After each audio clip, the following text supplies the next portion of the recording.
Check, check. Check one, two, three. Check, check, one, two, three. Check, check. You got it?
Ladies and gentlemen, it is now 5 p.m. Please have a seat.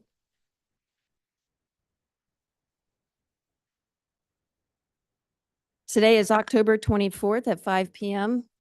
Wendy Jung, Mrs. Jung, can you please take the roll? Yes, thank you, Chair Gannon. Board Member Coveney. Here. Board Member Gibbs. Here. Board Member Weil. I'm here. Chair Pro Tem Thalman Here. and Chair Gannon. I'm sort of here. Thank you. Thank you. So at this moment, we will say the Pledge of Allegiance.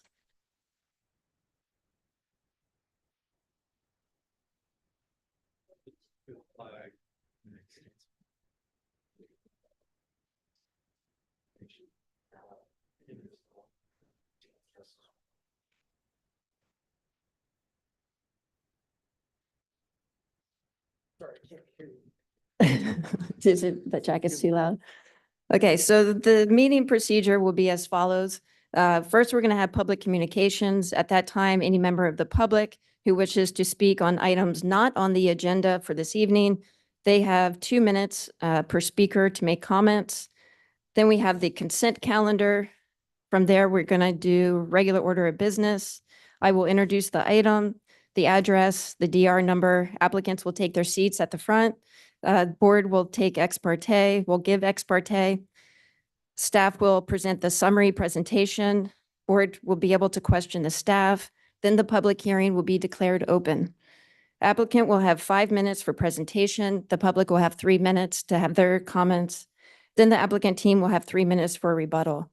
The board will question the applicant. The public hearing will then be closed. The board will enter into discussions and deliberation. The board will then take action, make a motion. There'll be a second on the motion, possibly a discussion on the motion, and then a vote. If any member of the public residing 300 feet of the project who disagrees with the board's actions, they have 14 days to appeal. Any questions? Oh, okay, good. All right, so public communications, we did that. The consent calendar, 4.1 is minutes for approval. 4.2, yes. Oh, 4.2 is the approval of the 2025 design review calendar. 4.3, 167 Chiquita Street. This is a continuance to December 12th. The 600 Buena Vista, that is also a continuance for a date uncertain for further evaluation of the project.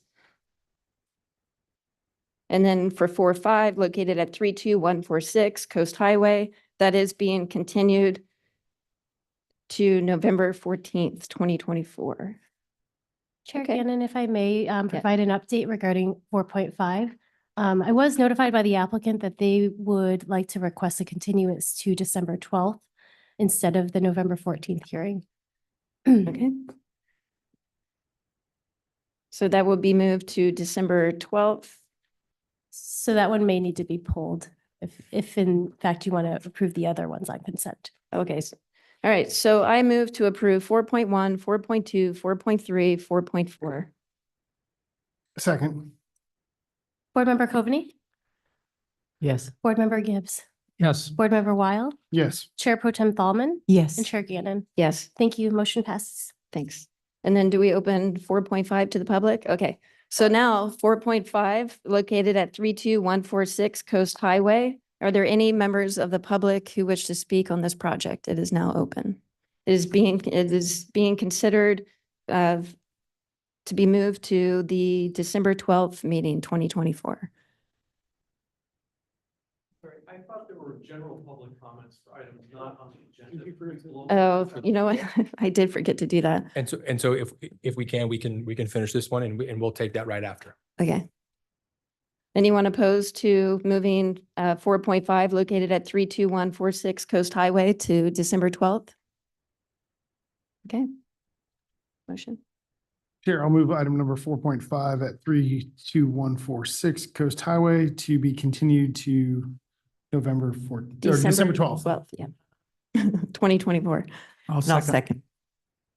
With Board the- Member Coveney, Yes. Board Member Gibbs, Yes. Board Member Weil, Yes. Chair Pro Tem Thalman, Yes. and Chair Gannon. Yes. Thank you. Motion passes 5-0. And now we will rewind and go to public communications. At this time, any members of the public wish to speak on items not on tonight's agenda, you have 2 minutes. And I have a presentation. It's the general presentation, not the agendized. I'm sorry, what's your name? Michael Morris. Oh, okay. Oh, I'm sorry. I thought is this regarding an item on the agenda? That's the second presentation that I sent. I sent 2 presentations. Oh, okay, I'm sorry. I thought they were regarding that specific item. The topic of the second one is item 5.6 on tonight's agenda. This is public communications for an item that's not on the agenda. I'm sorry for the miscommunication. I'd had the project planner, Kate, save those files for her item, which is later on the agenda. Let me see if I can pull up. Okay, I see it here.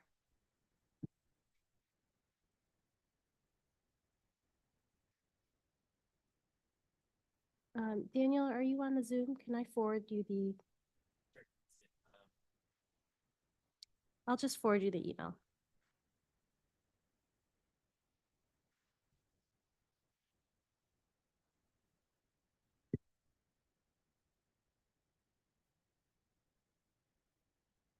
Do you need to speak with the presentation up, or can you speak on this matter without the presentation?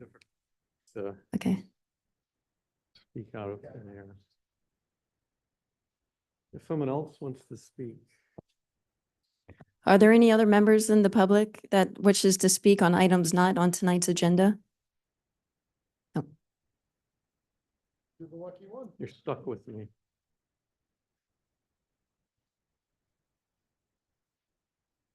I have it on a flash drive too.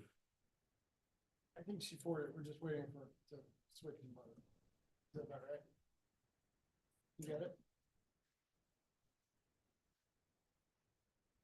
Dean, did you get it? Not yet. You didn't receive it? A large file. Maybe it's easier if I just log to it.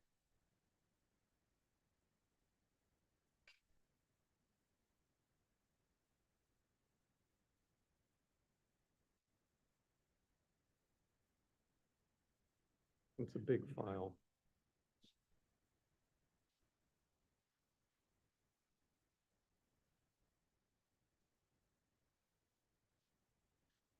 Okay, there it is.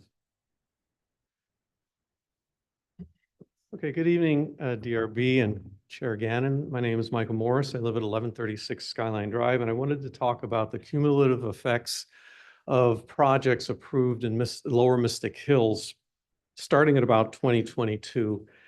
I know this is a little bit hard to see, but on it, you'll see depicted 16 projects that are either approved, under construction, just having completed construction, or abandoned. Next slide. We've got a perfect storm of factors leading to intolerable levels of construction. Streamlined permitting process is what I put at the top of the list. Starting in 2018, the City Council majority decided to streamline the process. It opened up the floodgates and the gold rush began. As I said, there are 16 projects currently in some state, with 2 coming before DRB in Lower Mystic soon or tonight. I estimate 25,000 square feet of new construction is among that, with 12,000 coming up shortly. And unfortunately, square footage is not an adequate way to determine the impact that this construction has on neighborhoods. The dollar value far exceeds the square footage that's represented as new construction. Next, please. Required notices often aren't sent or don't go to addresses affected by a project. The city simply does not have enough staff to manage the tidal wave of projects, nor enough enforcement during construction. So contractors are on their best behavior. There's the stretch along Lower Skyline adjacent to where I live, which is the staging area of choice for all unloading of massive drill rigs, bulldozers, construction materials, whatever. right outside my doorway. For 5 years, it's been going on with no end in sight because construction projects are not specified what type of equipment to deliver, on what size truck, and where. Last slide, sorry, last slide. Well, I've got a whole bunch of slides about the joys of living at 1136 Lower Skyline. Please consider the cumulative effects before approving new projects. Please consider the understaffing that's occurred in the city so that we're forced to become first-line inspectors. Please reconsider the inflation of what's considered neighborhood compatible, and please dictate staging plan parameters to distance to site, vehicle size, making the deliveries, personnel necessary to make the deliveries, road safety, and so forth. Thank you very much. Thank you. Anyone else? Nope. All right. That brings us to our regular order of business. Will the applicant team for 5.1 located at 951 Summit Drive, please come to the table? And then, Mrs. Jung, you want to introduce us to someone? Oh, yeah, tonight, I just want to introduce to the board, we have Claire Park, our planning technician. It's her first presentation for the board and just want to welcome her. She's been with the city for about 10 months. Oh, welcome. Ex parte? Chair, I drove by the site. I drove by the site. Visited the site and spoke with Keith. Could this be Oh, expedited? Oh, I'm sorry. Go ahead. You did. I visited the site and met with Keith. I visited the site and had text messages with Keith. Do you mind if this gets processed quickly? Chair, Or, I'll request an expedited hearing. there How you about go. that? I second that.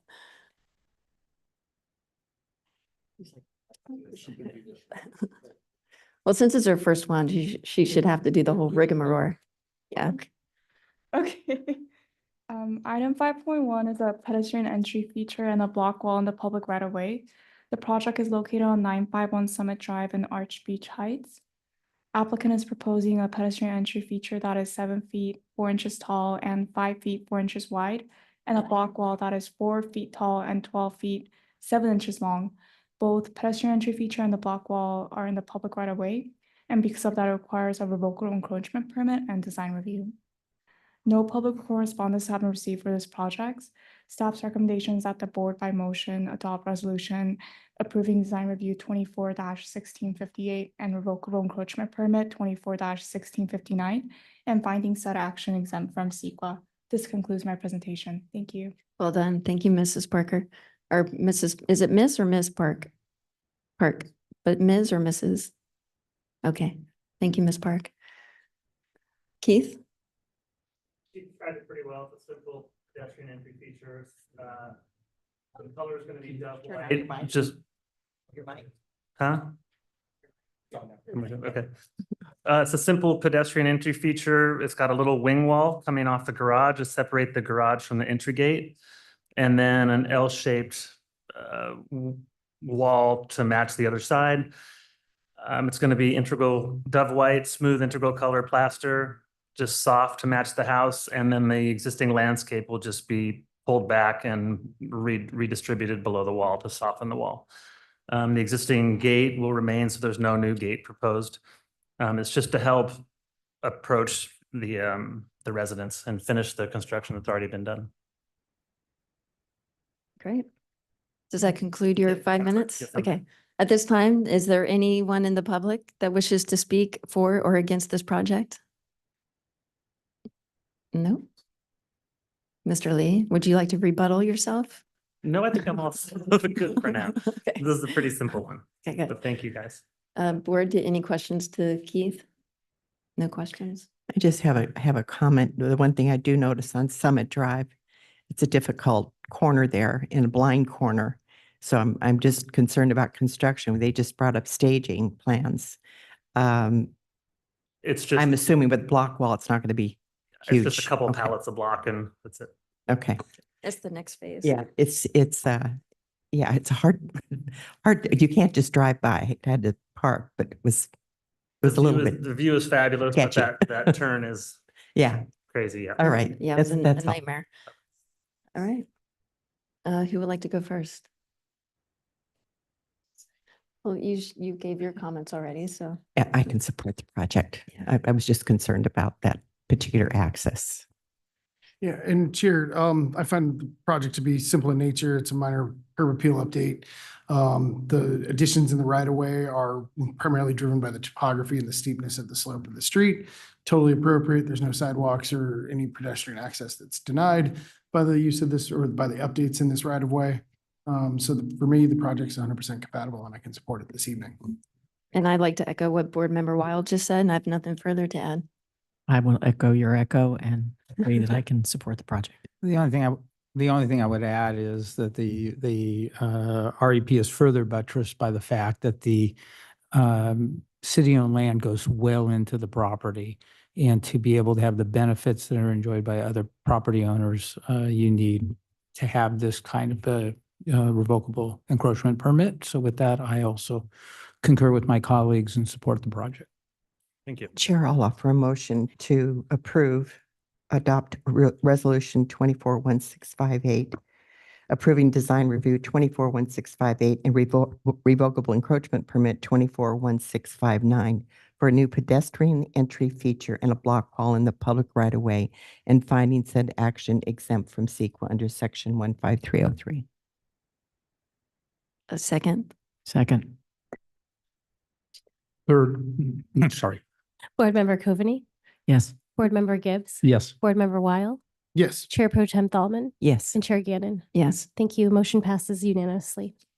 Thank you. Nice to see you. Nice to see you again, Keith. Okay. Next up is 5.2 located at 381 Agate Street. Board ex parte.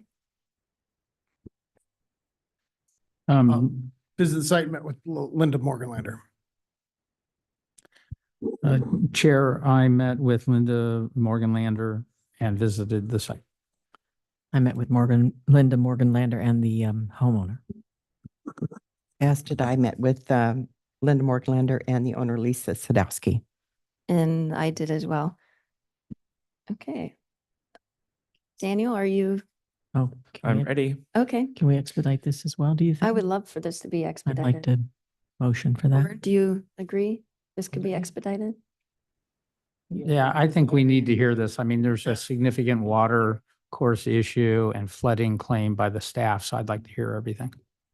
Okay, All right. never mind. So item 5.2 is for design review and variance at 381 Agate Street. The project site is located at the corner of Agate Street and Catalina. The proposed project includes a new pool and spa, as well as undergrounding the existing water course. The variance is for just that, undergrounding the water course, as well as constructing the pool and spa within 25 feet of the water course center line. Staff has concerns whether facts exist to support the project. Specifically, staff has concerns about the blockage or clogging of the pipe or inlet. In the event of a 100-year storm event and clogging of the new inlet, the surface water course does not have the ability to convey 100% of the water. However, there are other variants granted to nearby properties along the same map water course, which included undergrounding and constructing habitable living space in the water course. The difference between that and this project being that this is a pool and spa. Staff has received letters in support of the project from the adjacent neighbors, including 369 Agate Street, which is where the underground pipe would connect. If the design review board can make the findings for the approval, then direct staff to prepare a resolution of approval with conditions for a future hearing. That concludes my presentation. Okay, thank you. Any questions for staff by the board? I'm not sure that, well, let me ask the question. The next door neighbors project was approved in 2011, it looks like. And that was at 639 Agate. And from reading the documents, it appears that they allowed the drainage pipe. There appears to have been some conditions of approval for maintenance. Do you know what they were? I could not see it in the documents. I'm not sure what those conditions of approval were for that project. Linda will have. No, the no, answer. with respect to maintenance, what maintenance requirements were put on the owner of 639 Agate? I'm not sure. I have to look into that. Linda will be able to answer that for us. She answered that for me at the site. Linda, she'll be able, Okay, when good. it's time, you can answer that question for us. But maybe I'll bank off of that just with a question, because there is some condition perhaps of, if we approve this tonight, that the homeowner would be responsible for keeping the pipe clear and cleaning it out. Is there some way the city can, would there have to be some sort of a process that would go through the city so we know they did it? I mean, it's in their best interest to do it, but do we police that at all? Sure. The condition of approval could go on to say, after speaking with the hydrology expert, that inspections occur prior to the rainy season and after any major storm event, that it be cleared out and obstructions.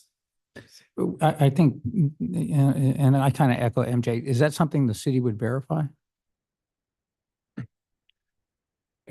And so typically, like all conditions of approval, enforcement is always an issue. If there is a further condition that, you submit, maybe it's just a simple email to Daniel or planning staff saying, hey, I've done it before. That's something that the board could consider, but independently going out there and verifying it is not believe I'm something that the city typically does. We're getting a little ahead of ourselves. I think I see how to resolve it. Go ahead. I guess in the same thing, we've seen this project a few times since I've been on the board. At one point, city staff was encouraging during a remodel project for them to pipe this section of the last remaining underground, like water, on this property. We've heard this before. Mhm. But at that point, staff was recommending that they actually do underground that. And so I think that was in 2021 is It was since probably I've the been on the board. recollection, but I think we all agree. I mean, I think that this makes sense, but the question is maintenance. And And it- I think we're going to work that out. and is the pipe recognized as a city storm drain or is it a private storm drain? Was my question. Well, the inlet is in the public right of way on Catalina Street, and then it would continue across private property. There, if you were to implement a condition of approval for maintenance, it would be on the private property owner, as well as if they need to improve upon this drainage undergrounding in the future, it would be also on the property owner. So you could modify the condition to say that as well. Okay, moving on. Mrs. Linda? Whatever I am. I'm going to butcher your last name. I won't even try it. You have the floor. Yeah, 5 minutes. you. Mhm. Linda Morgan-Lander here with the Sadowskis, Justin and Lisa behind me. I want to thank you all for coming out and visiting the site. We're here tonight requesting the variance to construct a pool and other yard improvements in the watercourse that has been previously modified. The design includes undergrounding the pipe to connect the existing storm drains and underground drainage system. The hydrology report by Toll Engineering supports the design. In 2011, the DRB unanimously approved a variance at the adjacent property to build over the watercourse and underground the pipe to connect the storm drain system. Condition of the approval included regular maintenance and monitoring, which we propose as well. At the time, the city found that the watercourse no longer provides scenic and ecological purposes and encouraged areas not currently piped to be done so. There is also a history about deleting this watercourse as noted in the variance justification. In response to the comments that the system is not adequate in case of a clog, the yard and pool design do not prevent the water flowing off Catalina from continuing to run through the yard to the existing drainage. There are no structures to prevent the water from continuing as it does to the drain below. Periodic maintenance and monitoring should prevent any clogs. It would appear that the hydrology peer reviewer did not visit the property since they would have seen that the water would naturally flow as it currently does onto the property and to the drain below. This only improves the situation. We believe the findings can be made for the variance. No other properties are affected, and what we are proposing is an enhancement to the situation, and that we are providing additional means for the water to flow into the existing drainage system. We hope you will support the variance and approve our proposal tonight. Thank you, Mrs. Morgan-Lander. Anyone from the public wish to speak on this project? Please come to the podium. No? Okay, you have 3 more minutes. Justin, I think, wants to say a few things. Okay. Hello. So my name is Justin. I think many of you met my wife, Lisa, earlier this week. We moved to Laguna about 3 years ago, and we've been incredibly fortunate to become part of this community. We have 2 boys in kindergarten and first grade at Top of the World, and we have a baby girl who just turned 1. We purchased our home with plans that had been approved by DRB, and we started construction immediately. We love our home, but right now the backyard is not particularly usable as a play area for children. This plan will give us some backyard space for the 2 kiddos to run around and hopefully 3 of them soon. She's crawling, but not yet walking. And also it'll give us a pool to teach swimming and water safety. As has been mentioned, the neighbors have seen the plans. They're very supportive of the project.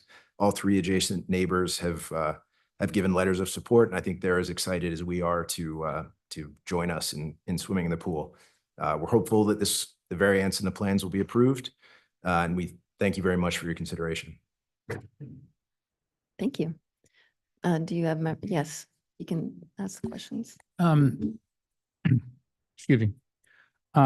Linda, do you know what the conditions relating to monitoring and maintenance were for the adjoining property in 2011? I never saw the final document. It wasn't in, I went through all of the files for the neighbor's property. I think it could have possibly been one of the ones that are blurry because there's a lot of documents in there that you can't really see. But I would have thought it would be, in there about what the final agreement was with Public Works. Because I'm sure they had to coordinate. At the time, actually, Public Works went out there. They met at the site when they approved the one next door. So they should have a paper trail, I would think. Yeah, we want to, if we can improve your project tonight, we need to figure a condition. And so the condition, you'd be agreeable to a maintenance and monitoring condition, Yes. kind of along the lines that Dan mentioned. Yeah. Exactly. Okay. Yeah, it's not been an onerous thing. Yeah, I mean, also, there hasn't been a lot of comment on the geology report, but it sounds like your geologist agrees that with the 100-year flood, with the pipe being unclogged, there would be more than adequate drainage even with a 100-year flood. Exactly. Yes. That's your understanding? Yes. Oh, totally. Okay, thanks. Thank you. Any other questions? Just just clarification, Linda. You had mentioned that at one time the city was looking at abandoning this particular waterway. They did. I don't know if you saw, there was a letter in the file that Scott Drapkin drafted, that I included in there. It had been debated, and ultimately the process was too much to go through. The city didn't want to have to, prove that there was no longer I mean, Daniel might be able to comment on the history too, but that's why I tried to include some of those documents, including Scott Drapkin's letter, which references an attempt to possibly do it, but they abandoned that idea. Okay. Anyone else? All right. Public hearing is closed. We will move into board comments. You're Yeah. biting at the bit. Let's go. Let me, because I studied this one, if I may. First of all, the improvements make all the sense of the world. And you're because of this public water course, you're being deprived of having a real backyard for your kids. The heck with the parents, most important, the kids. So you just you're at a sweet spot for a variance. So the issue in my mind is the peer review, is the email from the city's consultant. Now, I've dealt with a lot of these kind of projects in my career, and everyone worries about the 100-year flood.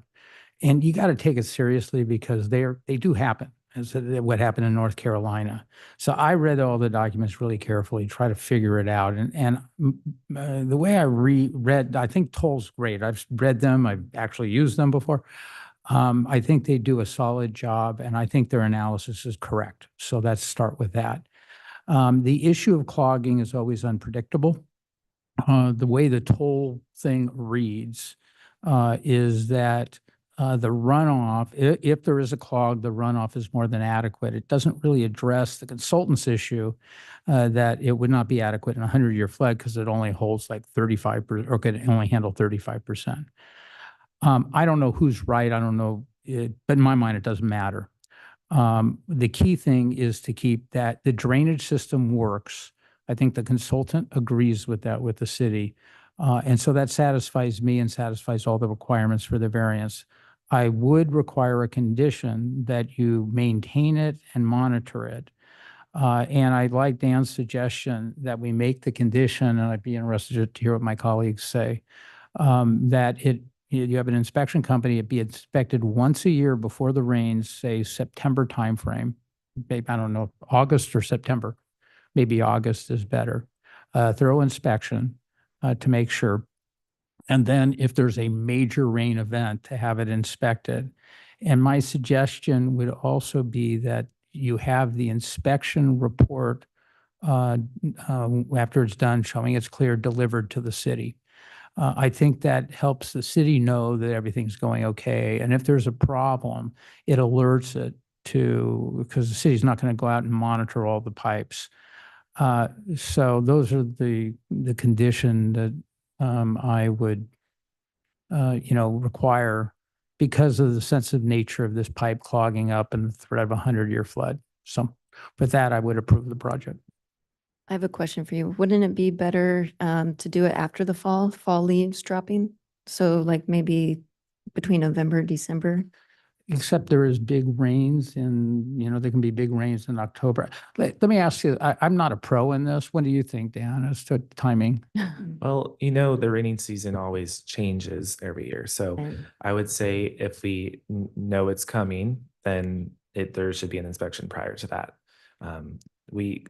Every year they predict when we're going to get a lot of rain and when it's going to happen.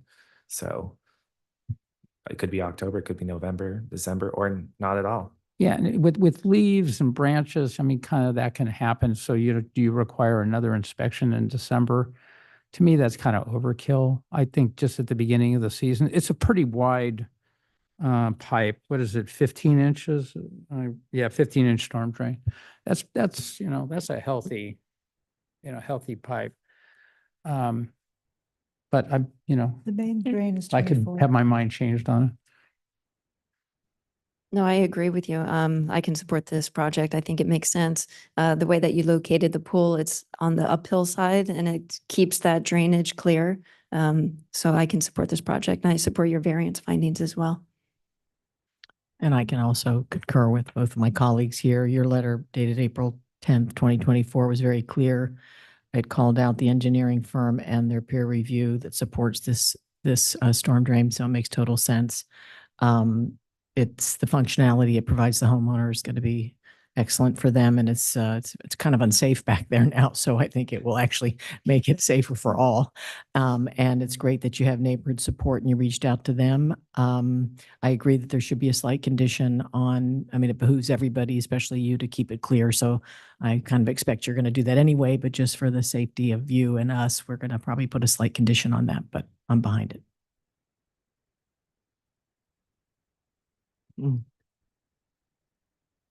Isn't that part of the conditions? Yeah, it's part of the Yeah, conditions. those have been added. Sorry, what she's referring to is standard pool timer conditions that are now populated in the. Are Yes, you referring to, so in the the- resolution, we do include, like, in the conditions of approval, there's a standard condition regarding pools and spas where the equipment, I think, can only be in use between 9 a.m. and 9 p.m. So we used to do that every pool and staff finally just added it to the language. Sorry I agree with my colleagues. The project that you're trying to do is it's well needed and it's part of, what entitles you to enjoy your property and your property rights. The water course, it clearly has been modified on other sites. Buildings have been, erected around or supplied with the variance so that their right of enjoyment can be provided. And so I can make the findings for the variance here. I think my challenge is there's been a lot of a lot of hearings and approvals and permits and that kind of stuff to this over a short period of time of 4 or 5 years. I just want, my one request is that in condition that the final design submitted to staff include the pool and what you've got outlined for the back, like right now. But I'd like to see the overlay encompassing of the landscape, the approved landscape plan with its conditions from the prior hearing laid in. So it's one clean document that shows all your entitlements for the landscaping on this property. I think that's a benefit to you for your records as a property owner and or if there's contentious components that come forward so that it just cleans up that file that landscaping is dialed in with the pool approval. It's already been approved, so I'm not saying we need to approve it tonight, but there were heights, mins and stuff set that I want to make sure carry forward. And that just. No. No, we do not. Correct. So The condition that we're talking about. because there are a lot of existing trees that, you know, have been marked to be on the property and I want to protect the property owner in that regard. And there's also some safety components towards the corner of Agate and Catalina I think it's good. that were ironed out on a prior landscape approval. So I just want to have those all buttoned up when we get the resolution. Right. I will be drafting a resolution based on what was said tonight. And at the next meeting, you'll be able to review it and approve it or propose modifications to that resolution. And Chair Gannon, I just want to be sure that there's at least 2 others that agree with board member Weil that just Wholeheartedly, yes. got, okay. I do too.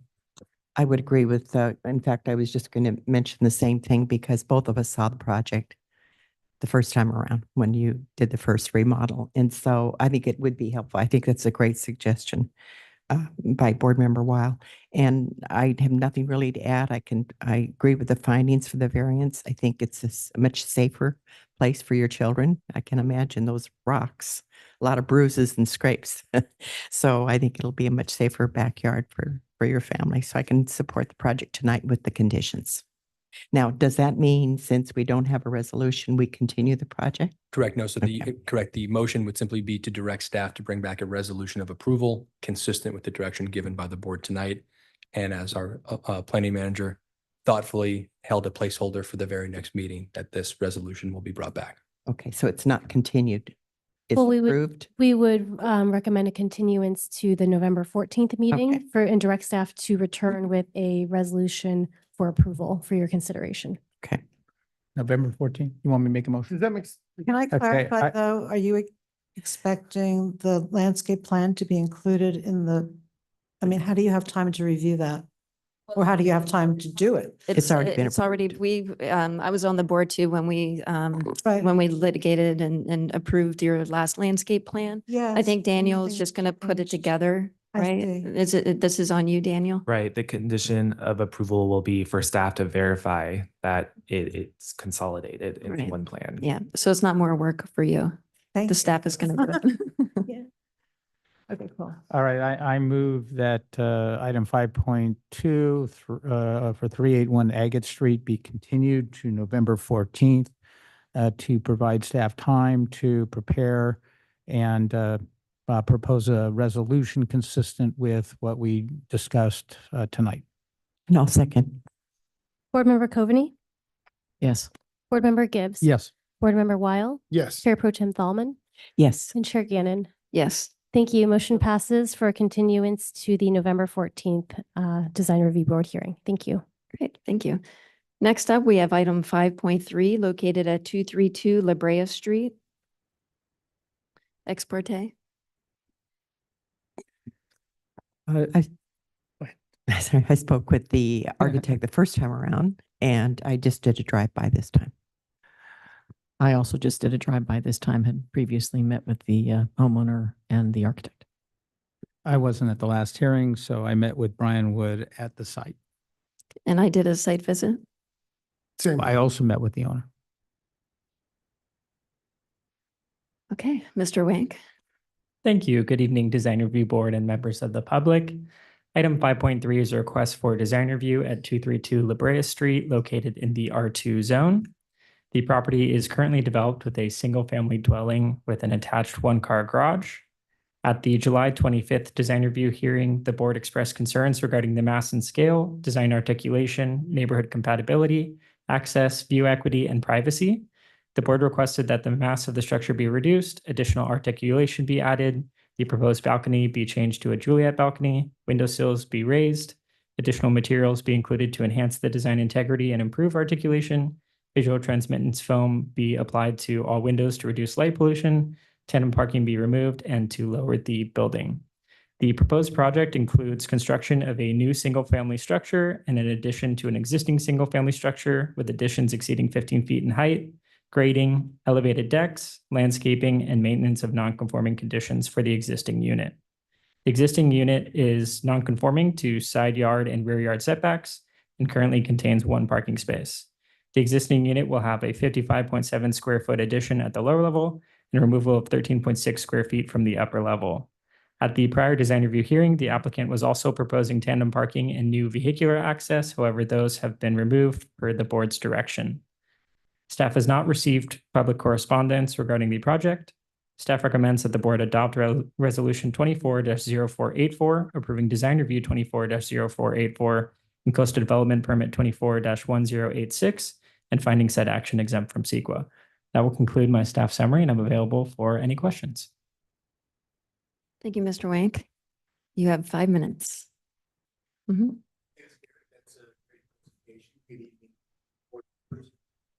So we originally presented the project back in July last year. And at that time, we received some very sound commentary. We're back tonight with a refined plan that we believe responds to those concerns. The modifications include removal of the south-facing balcony overlooking the cottages. All of the windows on that side have been elevated above the floor level. On the north side, over half of the building is an additional 6 feet from the setback line, making the setback now 10 feet as opposed to the 4 feet that's required by the code, more than double, of course. The overall balcony area has been reduced by more than 50%. The tandem parking space has been removed. Additionally, the transition from the modern to a more beach cottage vernacular drastically improved the visual massing and the building articulation. Building A, the one that's going to remain, didn't change at all other than the exterior materials to be consistent with the proposed building B at the front. And just a couple of side notes, the grading and drainage plan that's been provided along with the new site walls will ensure that there's no runoff to any of the neighboring properties. Everything will be carried off in a proper manner. I know that was a concern by one of the property owners last time around. And the other concern was the lighting. We haven't really studied the building lighting at this point, but we're happy to make that a condition for final approval as we evaluate fixtures and impact. But I believe that the majority of the site lighting is going to be provided through landscape lighting and things that are not visually impacting. Thank you very much. You want to add anything landscape wise? Okay. No. Thank you.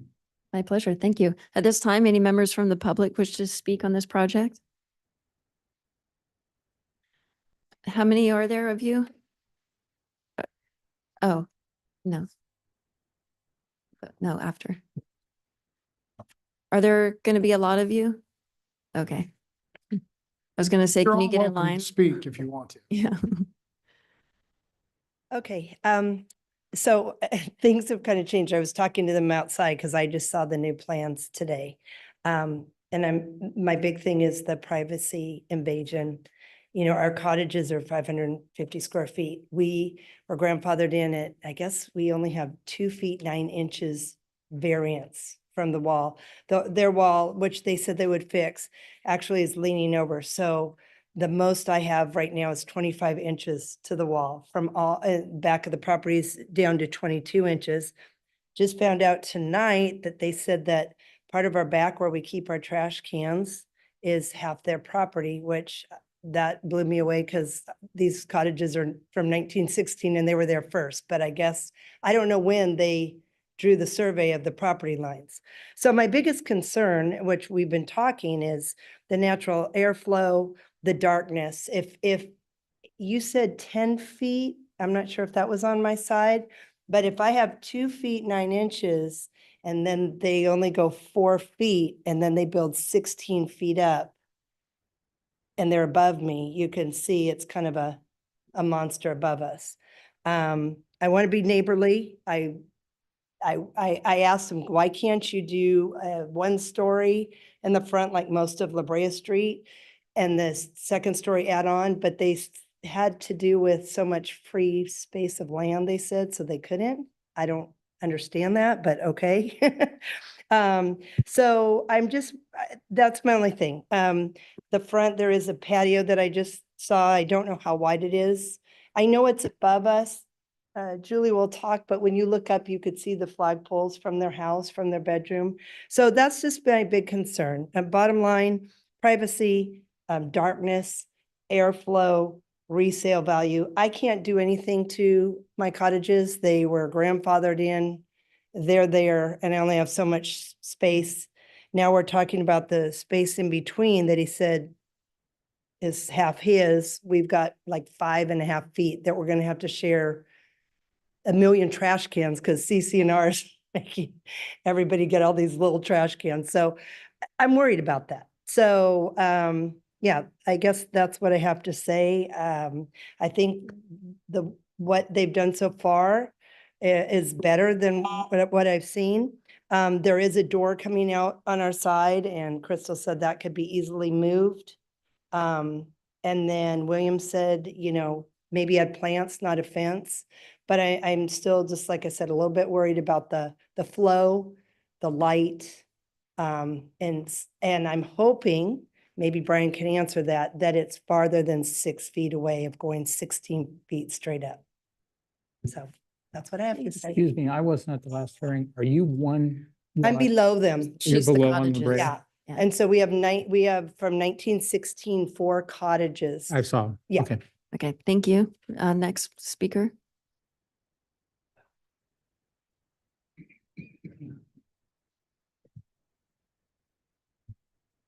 Hello Hi, again. I live in house number 2 on the property, and I can certainly see how some of the improvements are better with the way they moved the balcony that was facing right into my kitchen, but it's still right facing into my kitchen. From my shower, I can see the story poles.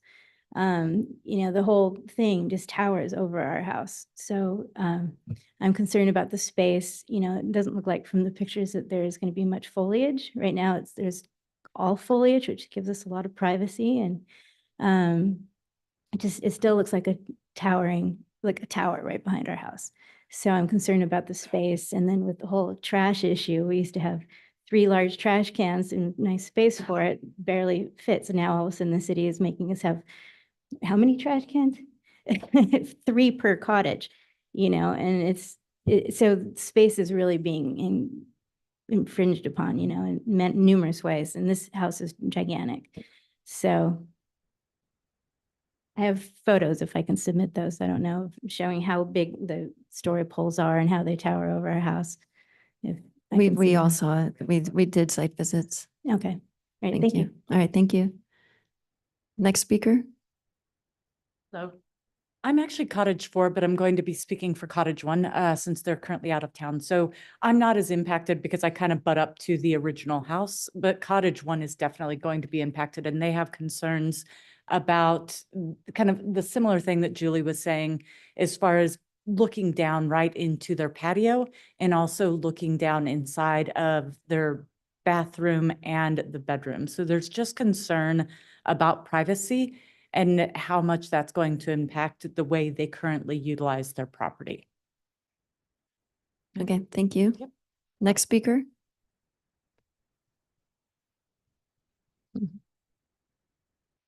Hi, I'm in cottage 3. I pretty much echo everybody's sentiments. One of my concerns too is our windows open to the back? And if there is some kind of emergency and I need to get out that back window, I want to make sure that I can safely. The encroachment, yeah, it's difficult, the changes, it's positive, but I think there's still some things that need to be looked at. And yes, the trash, as well as there's a huge tree. I'm not sure if that's going to be staying, that when I look out the bathroom, I can see, but I can also see the story poles and how it's encroaching. So thank you. Okay, thank you. Anyone else? Going once, going twice? All right, you have 3 minutes for rebuttal. Well, it's difficult to respond to those concerns and comments. Obviously, the cottages have been there for a long, long time. Things have changed quite considerably. So we are well within our height limit, fully compliant with the side setbacks. Obviously, building A is an older building that is non-compliant that we're going to be leaving, but we're doing everything we possibly can to mitigate the negative impacts within the code limits. So I guess I really don't have any more. All right, any questions? I have a quick question. On your summary page, it wasn't clear about the setbacks. Can you reiterate the side setbacks? Just 4 feet. not for A, but for B. Yeah, building A is existing. Those are non-conforming. Building B, it's 4 feet on each side. 4 feet on each side. Yes. Okay. And then the distance between building A, the furthest point, to building B in the back, and that little Ranges from 10 feet to 40 feet. 10 feet is the shortest? Yes. Okay. All right, that's it all. So you mentioned lighting on your landscape lighting plan. It's very blurry. I can't see how many looms or how many fixtures are going to be for the exterior lighting. Did you say that was not complete, or? No, the landscape, we're anticipating much of the lighting, most of the lighting for the site to come from the landscape perspective and not necessarily on the building. I was suggesting that we hadn't studied building mounted lighting. Some of it is code required, so we have to address those things. But for this particular hearing, we didn't address those. So I'm happy to make that a contingency or a condition of final approval to evaluate building lighting and be sensitive to all the neighbors as far as that goes. Okay, well, Lighting is currently 3 watts each, and we can always reduce the number. with the current plan. So that plan is incorrect right now. It could change. It's not finished. We could reduce the number of them, of course. Does it meet code? The lighting plan that they have, it's to code? Yeah. I saw staff support for it. Yeah. Yes, the lighting details that they provided staff do meet code. Okay, so sufficient. Just be lighting the. The tenants current and one. not The neighbors' homes. Yeah. Thank you. Any other questions? I had a question on I think it's which unit it is. I'm just curious on this one. I noticed 2 kitchens. I made a mistake. Oh, I was trying to figure Yeah, that just- out. I Well, that's neglected to really go back and change convenient. that. That's just my fault. Okay. That's the entry. Okay, In AutoCAD, we copy and paste and then edit. I just didn't edit. okay. Just curiosity out of that. And your plate heights on both units, what are the plate heights? The back building is 8 foot and 8 foot. Our front building is 8 foot on the lower level. We're 7'6" on the front and 9 feet on the back. 9 feet on the back? Yeah. Okay. So modest, not egregious. No. And primarily that's for construction perspective and aesthetic, to try to make the roof forms all work and be buildable and, look like they were intentional. Right. And I don't know if this is a discrepancy as well. So for your south elevation on building A above the garage, are there windows there? My south elevation. In the plans, it looks like there are 2 windows.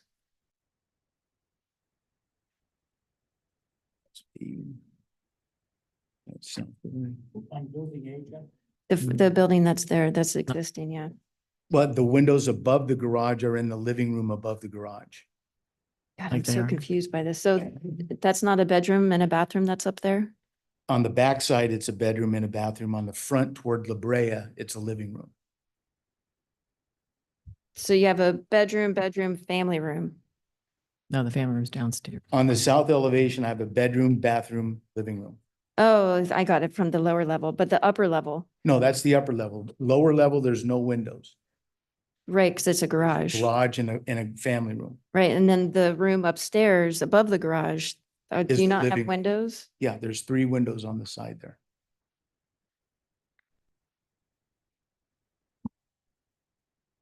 These windows are the living room windows.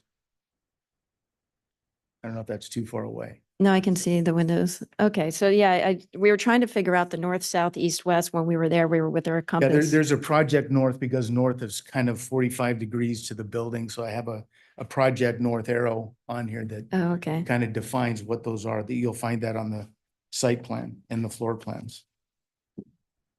I have one more quick So- question. oh, yeah, sorry, go when ahead. you're No. finished. Okay. The driveway width is 20 feet? Yes. Sure. And the curbing looks like it curves off left and right another couple feet. It looks like you kind of get to the mouth of the driveway, then it comes out. Yeah, I'm not sure Wings. why That's good. toll into, why was that required? Do you guys remember? See. And And- we just reduced on this side, we wanted to have. more Can you say that clearance again? on I the was talking about this. The driveway, you know how Where it you wings had off to the come in and curb. turn it.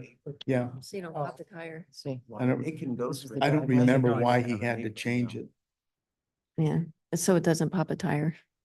But it's pretty wide. I'm curb sorry cut. that I can't answer that question. I That's don't know just why a the bigger civil mouth engineer than the made driveway. that. Do these, adjustment. I didn't notice curb info on here. I'm sorry, I'm still learning how to read these thoroughly, but the curb world, left and right of the entrance of the garage driveway.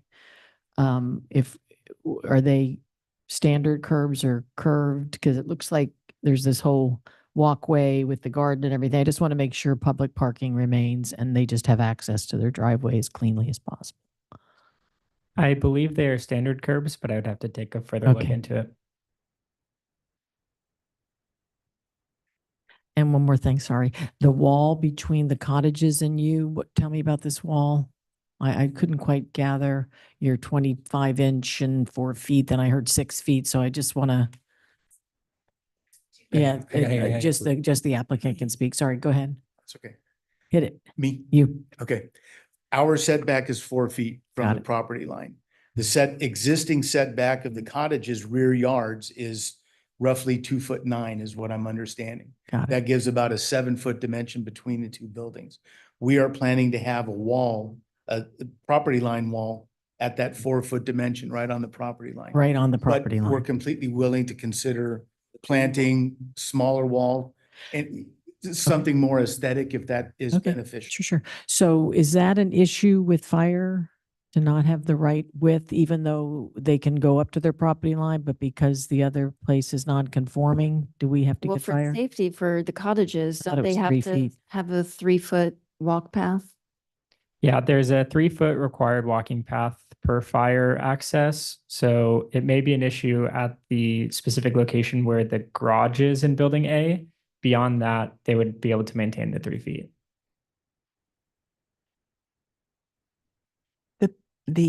I'm sorry, just thought of another question. The balcony or the deck that was, I think the board recommended that maybe you go to a Juliet balcony. And as I understand it, you've just made that into living space. It's not Yeah. retracted. It's just made into living space, no longer a deck. No, it's gone. It's deleted. We shifted the building to try to create more dimension between the neighbor who was very concerned about that Okay, so, situation. So the building shifted. okay, But you have the so there I was thought you something had about one. 72 square feet added Well, that's. as living area. It's the second bullet point in the staff report where it says the proposed sorry. balcony off the south elevation bedroom has been made into habitable space, 72 square feet. It's a completely revised floor plan. So it's not just as simple as converting the deck. The whole floor plan was revised up there. Okay, So now living space occupies the space that the balcony used to occupy, but it's not just a simple conversion. So What you were talking the balcony on the south elevation here, south being near the, South being the cottages. has right, been so there is a deleted. balcony here, I see. Well, but that's over in the middle of the property though. Yeah, but it's still in the new yeah, unit, correct? yeah, Okay. yes. Okay, so it's somewhere in between were unit, two- yeah, there unit were 1 and two unit routes. 4. It's somewhere in that window Yes. of, okay. And that's about a 6 foot by some, I can't 6 remember. by 7. Okay. Okay. Sorry. I have a question, I'm sorry. And so when I'm walking the site, I saw the new pins that were put in. I don't know if that was before, put in as you guys were doing your site work or between hearing one and now. It's irrelevant, but I see the pins. I mean, the existing retaining walls that are holding up the house uphill from you are beyond the property line and kind of to you. Are you building the new walls, like splitting the property line or from the property line towards your property? We prefer to split the property line, but we would have to get a neighbor agreement to do that. Chances are we will not be able to get that, so I'm guessing Right. we're going to be on our side. So they're gonna, yeah, because I mean, that's gonna pinch it really, really close. I mean, so for the existing non-conforming house, will that finish at like 2.9 on the north or on the uphill side? And then on the downhill side, I have a separate question. You're back on building A at the back of Building the A. property? Which I get it's an existing, but Yeah, with closing off the access from the middle, it's of a small concern, like, well, now your access and safety requirements go to the exterior of the building. it's retaining only 2 feet, I think. So when you get above that, then it will narrow down to just 4-inch fencing. So the difference in grade is only about 1.5 to 2 feet. Okay, and then So on that pinch will be down at foot level, not at back level. and on the downhill side, I mean, from how the neighbor's using the gate and accessing their property, I mean, it's basically like your existing house is a 0 lot line in function, not to say that it's the right, their use has been there. But that pin is like in the middle of that gate. So is there going to be a new retaining wall running through the middle of that? Or how do you, I'm trying to understand that safety component We're not really in the even- plans drawn. Yeah, we're not really even planning a fence there. I think what we're gonna wind up doing is connecting a fence to the garage and then running toward the front of the property. So that 5-foot dimension between the buildings will remain and continue to exist. But that south side doesn't really create ingress and egress for your property, correct?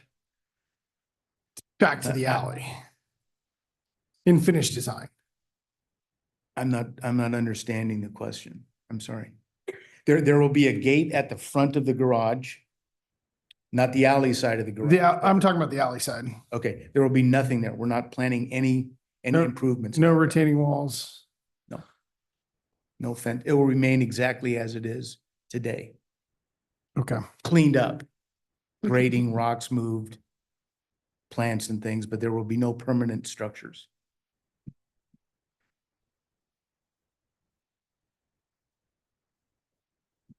Any further questions? Tom, I've never seen you look so pinced. Shall we go into board comments? You ready? All right, who would like to lead off? One more question. So Yes. on the landscaping plan, which is the big tree that's right off of the fireplace, the elm? Elm, yeah, existing elm. Is it called out to stay or is it called out to be removed? To stay, although completely groomed down so that the neighbor on that other side, north side, gets more of a view. So it would be, completely groomed down and trimmed. So forth. I mean, it's a 70-foot tree that's been there forever. We felt kind of honestly bad about removing it, but if it's gonna make everybody happy, we'll take it out. Well, my question is, I mean, I do try to preserve the trees, but like when I was there, like it's built into the retaining wall up there. It's probably eroding that foundation. And you're gonna build a new one on that side, right? So I don't know how you keep it and keep the access, like the access around that parcel is also constrained because the tree trunk. It's existing non-conforming, but I would probably recommend that tree come out. And just so you know, I would check with fire insurance as well to see if you can even keep that tree now that you will have 2 dwelling units surrounding it. Because there has to be 10-foot clearance from the trees to both dwelling units. That's So, For the new structure, but I'd recommend, I'd probably be easier. Are you Your guys following me mic, on get that, your Jim? mic. Your Your mic. Sorry, the tree is marked E, What? ELS01 on the plans, and it's just like a couple feet from the fireplace in the chimney. Oh, yeah. And it blocks the access around that side of the property. That was my concern at the last hearing was, to egress to the street makes sense. Your new conforming building, your non-conforming building constrains it. And the current existing access was roughly through the middle, which you're enclosing. I just want to make sure the safety component to go around is fully there. And I think that tree might be one of the things I'm hung up on. We'll make furniture out of it. There you go. If I may, I did speak with the fire marshal prior to the first submittal because we were trying to get the fire clearances, and they specifically said that they don't review the existing structure. They only look at the new structures, the ones that we can control. So while we want to provide that access, I don't think it's going to be an impediment when it comes to the fire department. We'll try to clean it up as best we can. But we did have that conversation with the fire marshal way back. All right. Ready for comments? Ready for comments? Yeah, you are? Okay, go for it.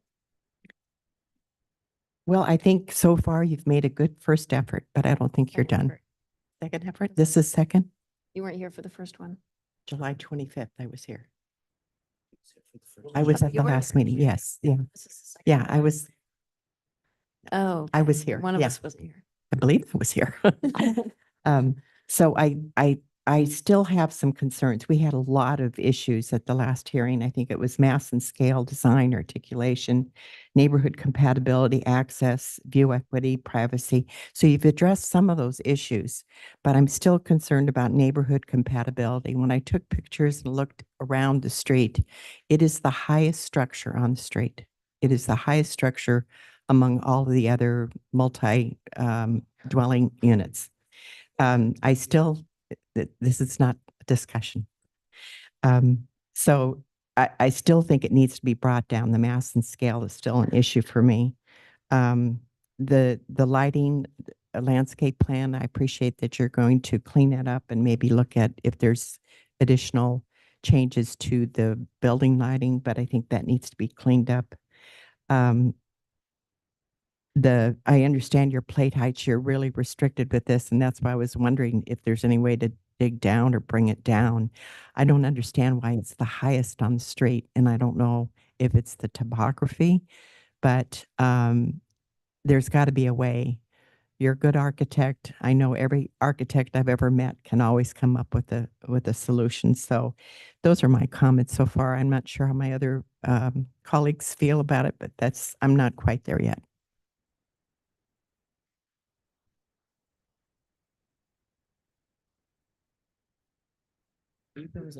Well, let me just echo. I think it's a great design. I think it's a really good use of your property, but it's not neighborhood compatible. And when I went there, it just hit me in the face. You know, you have a big building. One of the things that we try to do on design review is to maintain the neighborhood character of our community. And everything's getting bigger. I realize that. But if you look up and down the street, it's, having that big a mass right on the street is going, it's a step in the changing of the character of the community. What you've done, and a lot of the projects there, I know that area really well. They have the larger structure in the back and the one story in the front, and that's kind of like a major change. I would like to see personally, I don't know that I would have come on stronger that it was too big of mass and scale at the front, and I'd say push your program back. And I realize you have a beautiful interior courtyard, and I understand why you want that. But I just don't think it works on that street. So I would, I don't know how my other colleagues think, and I read the minutes and saw that there was a mass and scale issue. To me, that's the biggest problem that you face. And so I would want a reduction, certainly of the height. It does strike you as the highest building. And you're next to some cottages and you need to kind of account for that as well. So I'm not sure what can work, like as Chris said, that you're a good architect, and there may be some other members who don't feel as strongly as I do about mass and scale of that project, but that's my biggest concern. Well, I kind of concur with that. I think you made a great second effort here. I think you've come a long way. The style of it is way more in keeping with what we like here and what I think suits this neighborhood. I was concerned about I appreciate your articulation on the north side. I think you tried to do that. It just seemed like an odd location for the articulation, in that you came in for the entry, then you went out for some upper level and more square footage, then you went back in. But where you went out was as close to the neighbor's window that's their ceremonial space window. So it works if it was just somewhere on an open lot somewhere, but to be that close to an existing neighbor where that's their only, good view, well, if they have a front view, but that's their main ocean, seemed a little funky that you'd articulate there. I kind of get why you did it, but I'm wondering if there's an opportunity to rethink that. I also think that the balcony that we just talked about that's facing the cottages, again, should be Juliet, as opposed to someplace where people could hang out. It's just too close to them. You have that beautiful lower outdoor space that'll be enough to handle, and you have the front as well. So I think you've got a lot of great outdoor space, and that's just one more place that could cause disruption and privacy concerns. Something's funky about the lower level having this big garage, a big foyer, a big family room. Not sure what's happening here, but I'm just gonna, I don't know. My spidey senses are going off, but I think if you just overall scale this down, that would be a next step. I think I'll follow that up. Yeah, I had the same feeling as board member Coveney about the pop out where you guys went closer to the neighbors to your right. I thought that was an odd place to pop your building out to give articulation. So if you could correct that and give a little more breathing room in that section, maybe pop it out further back in the property, or at least on that building B. And then for me, it's just a safety factor. I thought this was a great second go, by the way, compared to the first one. This is more on the mark. Yeah, with the lighting, like staff said, it's to code, it's minimal. The lumens are very minimal.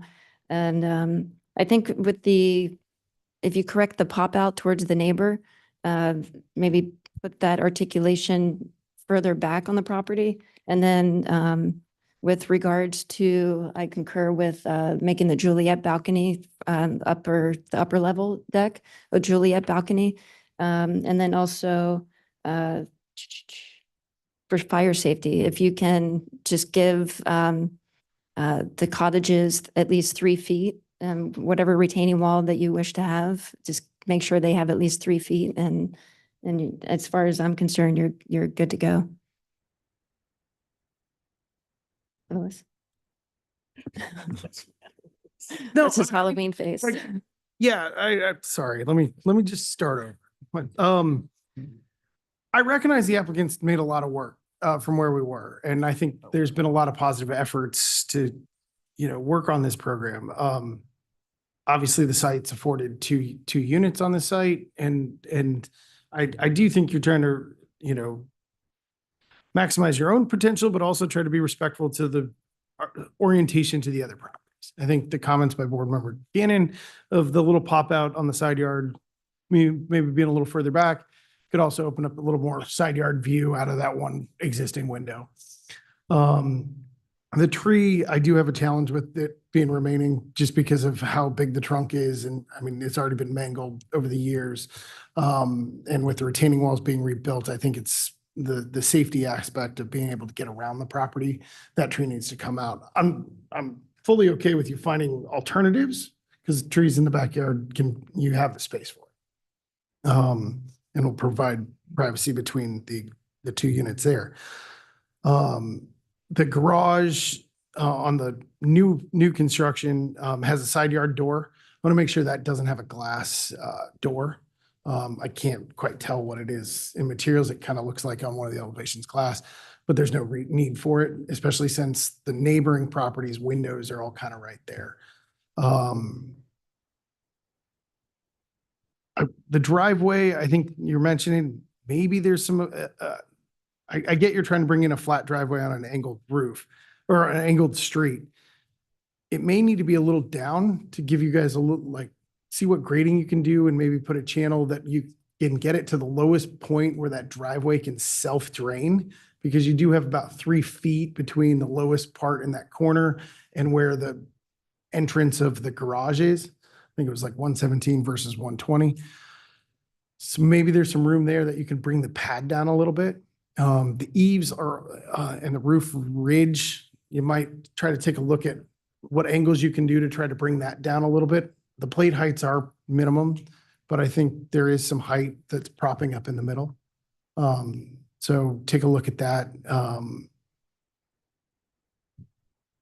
Yeah, I'm really close to a lot of the elements on this. I do think it needs to be cleaned up with some of the other comments around the horn, but I think we're headed in the right direction.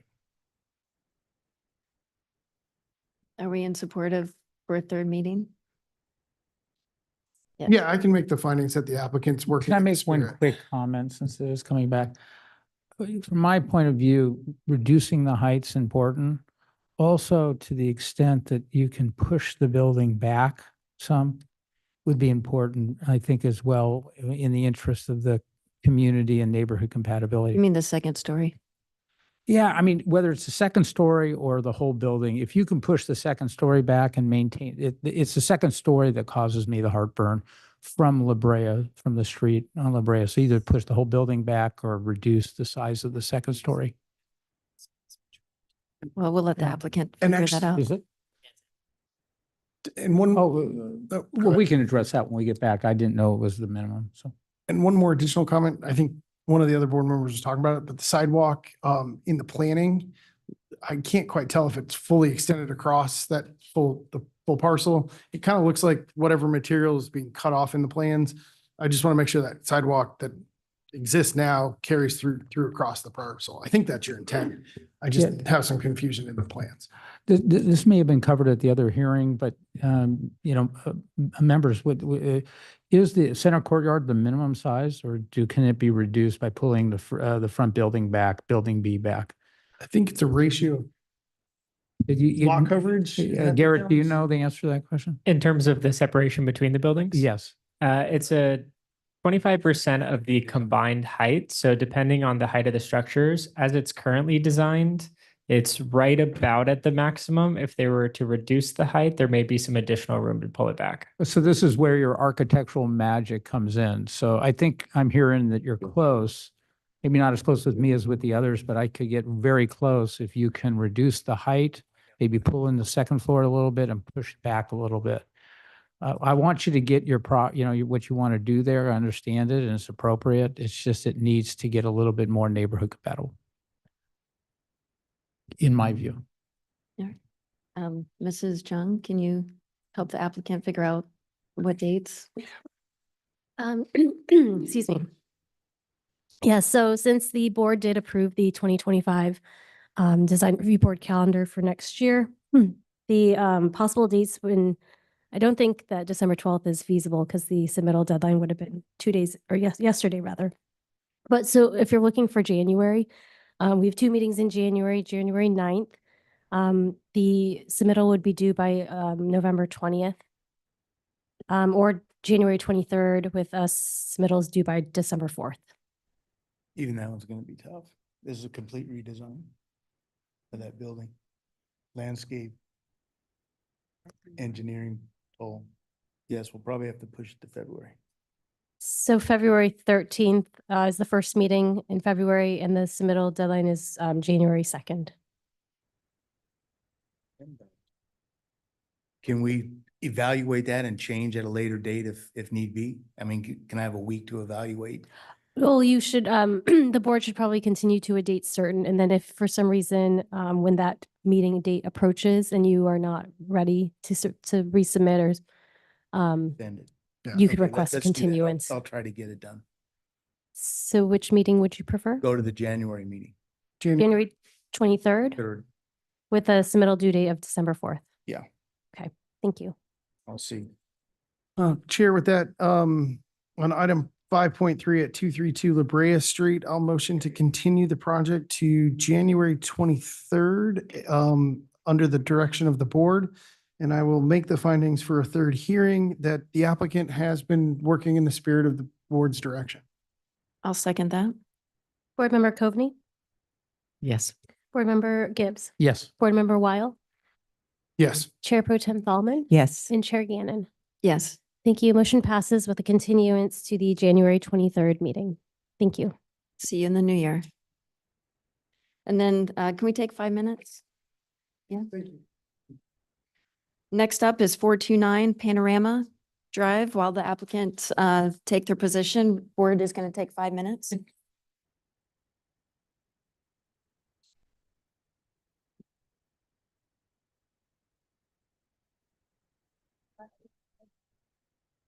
Nice.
this is Panorama 5.4 located at 429 Panorama Drive, ex parte.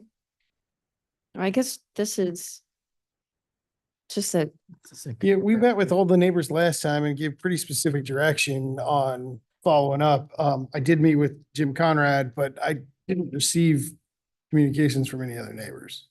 yeah, and same for me as well. I met with Jim Conrad on the site. We walked the project again to look at the changes. I Beautiful. spoke with Jim Conrad about it. I spoke to Jim Conrad about it as well. I visited the site the first time and spoke with Jim Conrad. Excellent. Kate, presentation, please. Good evening, Chair Gannon and members of the Design Review Board. This is Kate Kazama, Associate Planner, and item 5.4 is a request for a new single-family residence, attached two-car garage, spa, grading, and new landscaping at 429 Panorama Drive.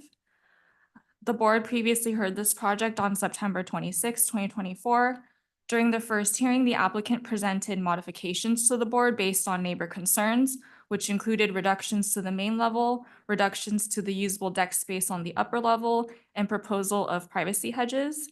The board was supportive of the modifications and the two requested variances and provided additional direction to create a permanent separation between the usable deck and landscape deck space and to install the taller hedge of the two hedge height options presented by the applicant. These next few slides will show the changes between the first and second hearing. This slide illustrates the main floor level. The applicant has reduced the floor area along the south elevation by 4 feet, which is now being proposed as an additional elevated deck area.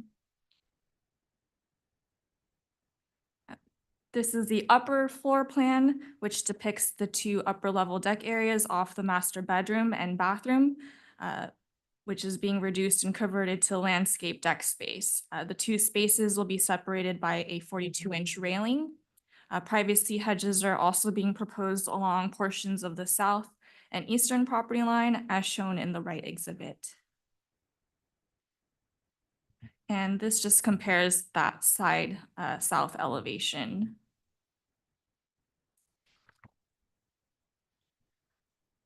A variance is being requested to exceed the maximum building height and to not meet the landscape open space requirement.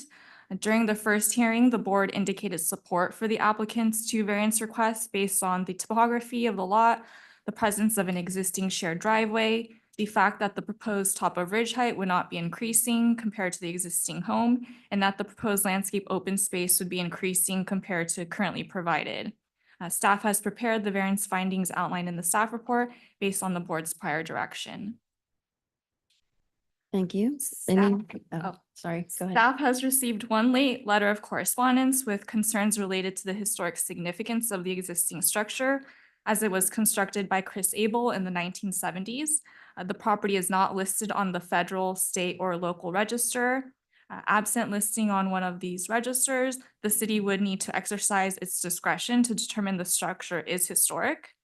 Staff's recommendation is that there is no substantial evidence to warrant an exception to the CEQA exemption based on the structure being a historic resource. Therefore, if the board finds that the applicant has sufficiently addressed the board's prior direction, then staff is recommending that the board adopt resolution 23-2127 approving the project and a categorical exemption pursuant to CEQA. This concludes my presentation. Both staff and applicant are available to address any questions. Beautiful, thank you. More board members, do you have any questions for staff? It's just one. What was the original year built for this project? For this site? I believe 1974. 77. 77. I believe 77. 78, no, I think the permit was 77. Yeah. Finished in 78. The permit was issued in 1977, but I think final construction ended in like around 1978. Okay. 78 Just is in my. based on the comments, curious of the year. It was a good year. When I was born. Any questions for staff? Jessica, are you historic? I will be. All right, Mr. Conrad, you have the floor. Great, thank you. Do you have my PowerPoint there, Kate? We're pleased to be back before the board with the modifications that we discussed at our meeting in September. With regard to the last minute letter that came in, she's going to bring up the PowerPoint. Just wanted to address that. We agree with staff. We're not even sure that Chris Abel designed the house. The owner was told that he did not, but looks kind of like one of his houses. So I can see where, maybe that was asserted. But next slide, please. What I wanted to point out is that the home, that's the view of the home from the street. You guys have probably all seen, you can't see it for the street. It's not really a visible historic resource for the public. Next slide, please. The house next door, I think, was designed by Chris Abel, and that one is actually very visible from the street. So that one would be a little bit more of a kind of like a public resource if the board wanted to go down that road. But we agree with staff that we should be able to demolish the house. Next slide, please. This, as Kate suggested, we pulled the building in 4 feet. We met with the neighbor again to the southwest, Mr. Trigg. We had him come inside the house. We showed him that there really wasn't a privacy issue. He was kind of surprised too, because it sort of feels like it from their side. And with that, he was satisfied, and he asked that we keep the hedge to the height of the railing on that deck, and we agreed to do that. Next slide, please. These are the 2 deck areas that we proposed. Actually, that one doesn't show the little area going across the front, and we're separating those with the railing as Mr. Gibbs suggested. Next slide. Oh, that's the last one. I think we've fully addressed all the changes that you ask, and we ask you to take staff recommendation and approve the project tonight. Thank you. Lovely. Anyone from the public wish to speak on this project? 429 Panorama Drive. Mr. Koratani. That jacket looks great on you. Oh, thank Janet. you. Much better than it did on wore Board best? Member Weil. Okay. Steve Kawaratani. I represent the neighbor below, and I want to thank Jim and the Schillers for making the changes that the board directed. I also want to add that I had the opportunity to work with Chris Abel and reviewed a number of his projects. And if this house was designed by Chris, he would say, that's really great. You're improving the house. So thank you for your time. Thank you, Mr. Koratani. Anybody else? All right, you have 3 minutes to rebuttal. Nothing to add. Thanks. Okay. Any questions for the applicant? No. All right, let's go on to board comments. I think that with these changes, you took the board's direction, and I can approve this project this evening. Keep it simple. I'll keep it simple too. I can echo the same thing. This is kind of you've done what the board has asked, and so this is great, and we can approve it. Thank you. I can approve it. I concur. Great working with neighbors. It's a well-designed project, and Jim, par for the course with you. You're accommodating neighbors in a way that everybody's going to be happy with this house. With respect to the historic evaluation issue, I see no basis for triggering historical resource evaluation under CEQA or otherwise. And I believe the categorical exemption still applies, not only because you're not sure it's a Chris Abel house, there's no evidence that this is a historical house of significance or it has any architectural features that make it significant, even if it was done by Chris Abel, which, as we all say, we don't know, and there's no evidence that it was. I think also it's important that it was not visible from the street, and that the overall project improves the condition or the structure that is there. So I think there's overall improvement to the community, and the categorical exemption applies. Yeah, and I think you did a great job taking the direction and talking to the neighbors. I think that you've established privacy for your neighbor, so that was a big one. You've also, as Steve mentioned, to the neighbor below, with your hedging. I don't know if we discussed the variance. I know last time you were very clear about that. I think that you were clear there and it established that you have credibility for that variance of height. So thank you, and thank you for reaching out to the neighbors. And I think you're gonna have a beautiful home and it's gonna really be an asset to the neighborhood. So thank you. Greg Gable's here tonight. I wonder if you, I mean, did your dad build this house? No, this isn't, no, you can't come to the podium. No, please sit down, Mr. Abel. You will have your time later. No, You- but it's my not- dad's work is fabulous. I was trained with my dad since I was 14 years old, but and I fixed some of those houses, post and beam houses, and they just fall apart like, it's just tough. I mean, I love my dad's work, but they're really hard to take care of. So, and I like Jim's architecture, so I'm totally okay. Right. Perfect. You got the stamp of approval from the Abel family. From a legacy. Okay, Mr. Weil? yeah, no, I appreciate the applicant taking the time to really, hone in a lot of the conversation from the last hearing, clean it up, put it all in a package, bring it back to us, let us have a conversation. I think given the feedback from the neighbors being absent tonight, most of it was, almost all of it was addressed, and at least from my perspective, it was addressed. From the variance finding, I can make the findings as outlined by the staff report, and as discussed last hearing. As far as the historical significance, and commentary, I'll follow Board Member Gibbs' comments. I'll also add that, like, for Chris Abel, there's lots of examples of his work throughout town. I wouldn't necessarily say this is the most significant one. And based on the letter that we received, comparing a commercial building of significance versus a residential one that's not viewable from the street, as pointed out by the architect, those are two very distinct differences that don't make this a historically significant component. I did visit the neighbor's property uphill, which does have a lot more characteristics of a true Chris Abel, and it was actually very touted by the homeowner. And that was actually a beautiful project. In terms of this remodel, I think a lot of those components are being respected and added to that make it a more functioning and safe environment for a home. So I commend the architect for his work to, maintain the characteristics and enhance them. So I'm supportive of the project this evening. All right. Would anyone like to make a motion? Sure. Chair, I'll make a motion as soon as my screen clears up. Maybe I won't. It won't, it's blurry. Got it here. Okay. Wonder why. No, I had to close mine out. Oh, did you? Okay.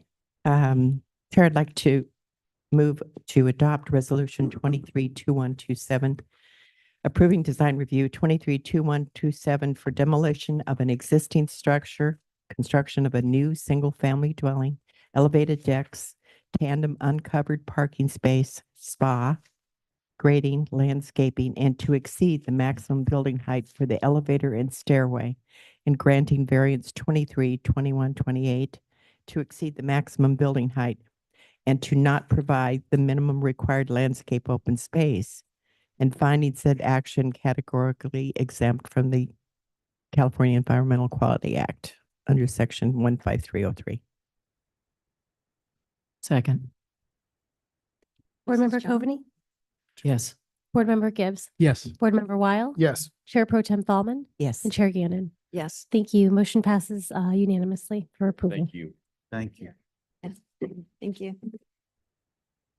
Next up is item 5.5, located at 215 Crescent Bay Drive. Will the applicant team please come to the front?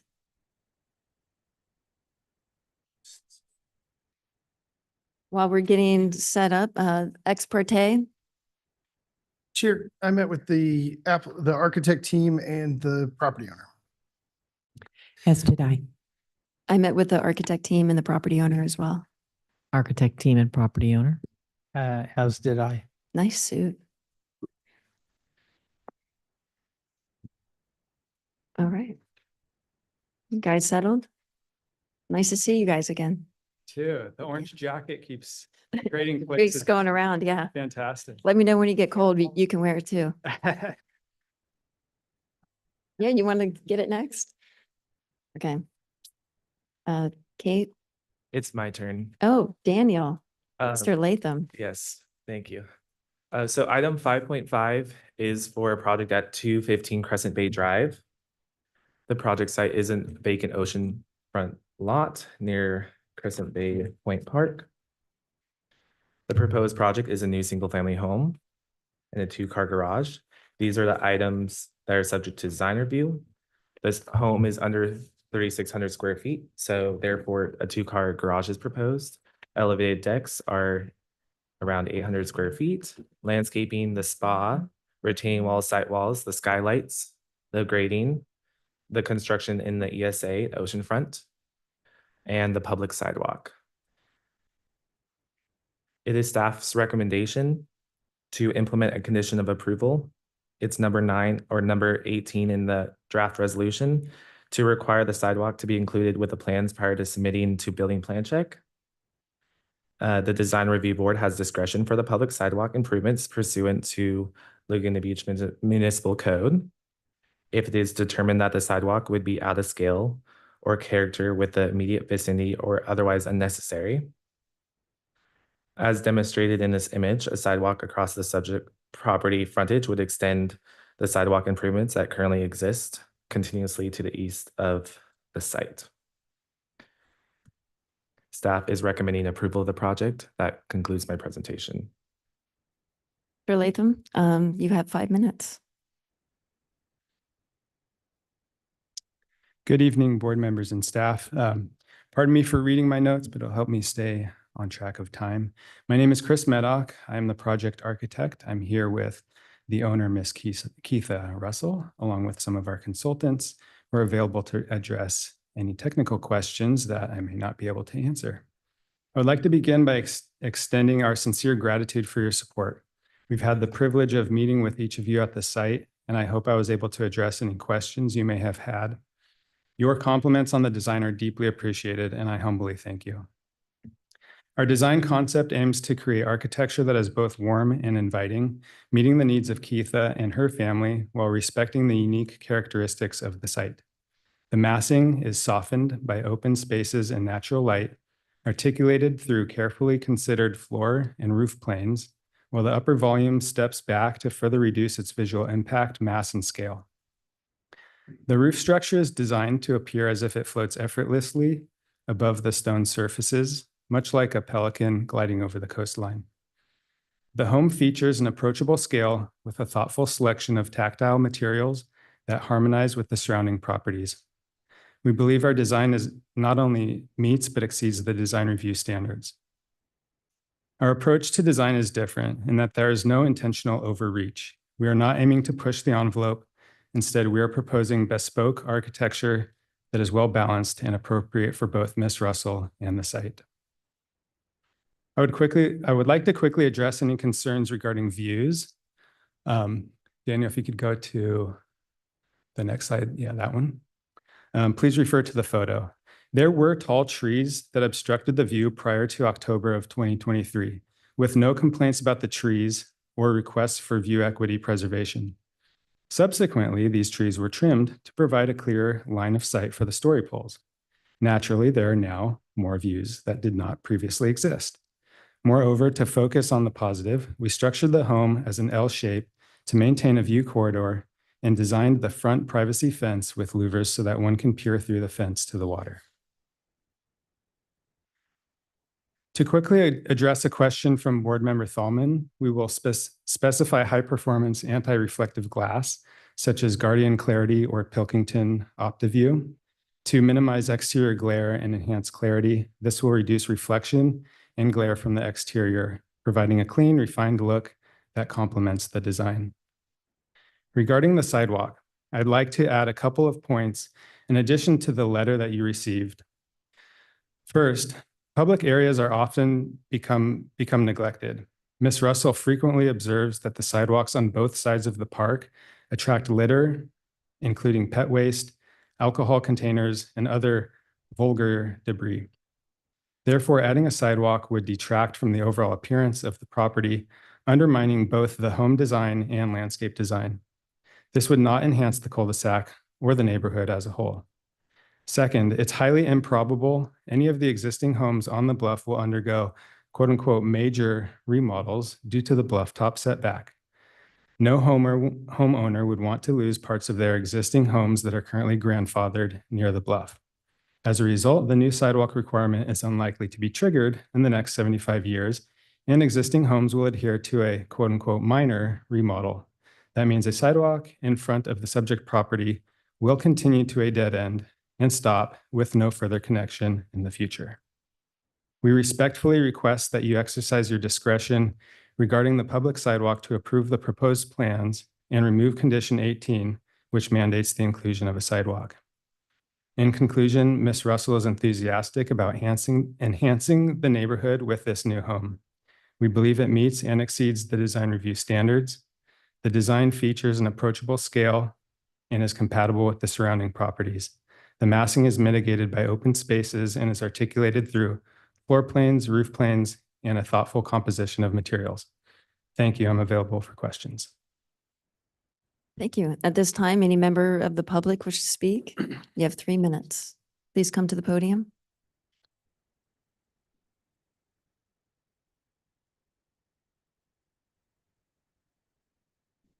Hi, my name is Bob Boyd. I live at 195 Crescent Bay Drive, directly across from the project, and love my neighbors. So it's not anything about that. I'm very happy about it, except my big concern. Excuse me, is your microphone on? It is it on? Is that better? My big concern is the distance from the street to the house, the setback. If you look at the oceanfront houses on Crescent Bay Drive, let's say the one to the left of the park, and then you go down, there are about 6 or 7 of them going down the hill. Those are all set back quite distanced. If you look at the house to the left of the Crescent Bay Park, same distance, quite a distance, about 30 feet, I think. Then you go to the house to the right of Crescent Bay Park, big white house. It's also 30 feet back.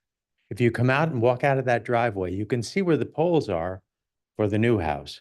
They're substantially forward from what those houses are. That's basically my concern, is that even the owner's resident home, if you took away the garage that sits in front of it, it's not attached to the house, that one's way down. The house to the right of the resident's home is way down. My concern is that it squeezes the whole street to some degree as you're looking at the house. So that's basically where I stand on it. I like the house. I like the way it looks.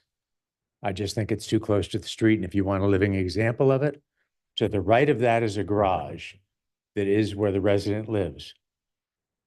Her mom, the sweetest lady in the world, similar to her daughter, wanted to put a river in that goes down from the street to the front door of that house. If you went over and looked at that house, you have to go down the steps to get to the house way down to the front. It's not out on the street. The only thing that sits out there is that garage.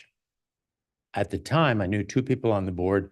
They both called me 27 years ago and asked me, wouldn't I be concerned that that garage is too close to the street? I said, no, I'm new to the neighborhood. Let's just let it ride. I was wrong. Over time, you learn it is too close to the street. And if you take that exact same building, you move it left, it's about the same distance that the new house will be constructed. Thank you. Thank you. Anyone else?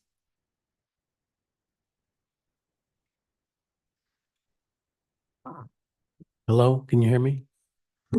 My name is Andrew Horowitz, and I'm Pam Horowitz. You each can you just speak, sir, and then your wife will get a second chance to speak. okay. Okay, thank you. We are at 189 Crescent Bay Drive, next to Mr. Boyd. And we have a deck that looks directly into the area that's being built on. So our concerns are really twofold. One is the height, seems extraordinarily high to us, obliterates our view. I've been told, however, and I want to thank very much the members of this board for paying attention to this, and of course, Mary Jo came by and actually looked at what was happening here. We recognize we are a secondary view, so we don't fall into the category necessarily of it being a primary view. We appreciate that fact. We raised these issues about a year ago when this project came up, and we sent a letter in, and we had no response at that time. And apparently that letter can't be found. So we had to send in something new, and we do appreciate the fact that Mary Jo came by and took a look at what we're dealing with. The other element is the breadth of the house. It really covers pretty much the entire property, and it sort of does, in our view, have an impact on the quality of the neighborhood. It's a beautiful home. We have no doubt about that, and it's really a gorgeous home. It's just too darn high. And our suggestion was take a look at what happened 3 houses down a few years ago at 1595 Corsica. Their house was being proposed with some height issues that were objected to by, or at least concerns were expressed by the homeowners across the street. They did have a primary view, so they had standing.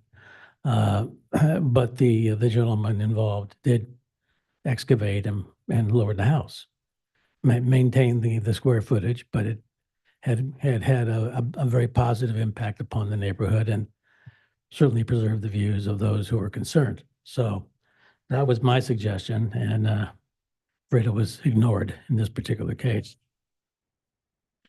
About 30 seconds. No? Hi, my name is Pam Horowitz Can and you I live restart at the clock? 189. I love, can you restart the clock? Okay, good. Oh. Okay. Sorry, Mrs. Horowitz. Continue, please. Well, my name is Pamela Horowitz at 189 Crescent Bay Drive. And I think my husband Andy summarized our main objections or concerns.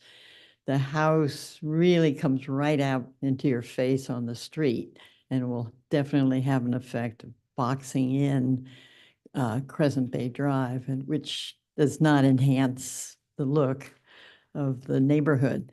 Also, I'd like to object to the idea that no one objected to the lack of view and the trees and that sort of thing. Years ago, when the trees appeared, I objected, but received no remediation and was told, well, I was told by my architects that I should prevent anyone from thinking they have a view in case I want to build there. And so sure enough, that day has come, but I haven't had a view for quite a while in terms of Seal Rock. But we did see the ocean, and I'm, just a little concerned with the height.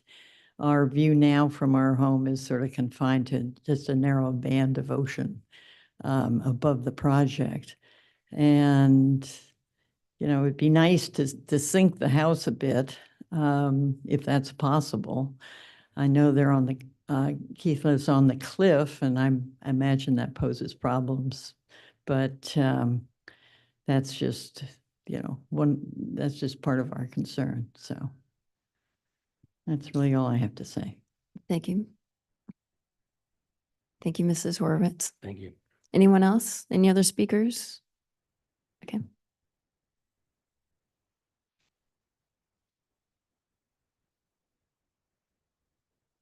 Hi, my name is Pamela Polson, and I'm here to support the project. I love the design of the house. I think it fits well with the neighborhood.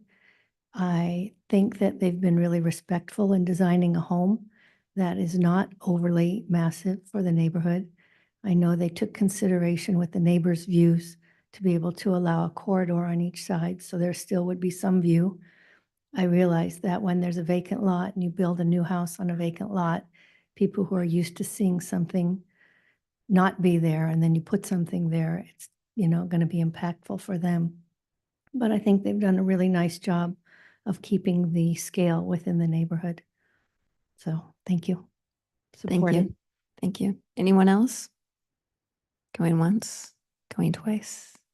Okay, you have 3 minutes for rebuttal. Thank you. Daniel, can you go to the presentation, please? Yes.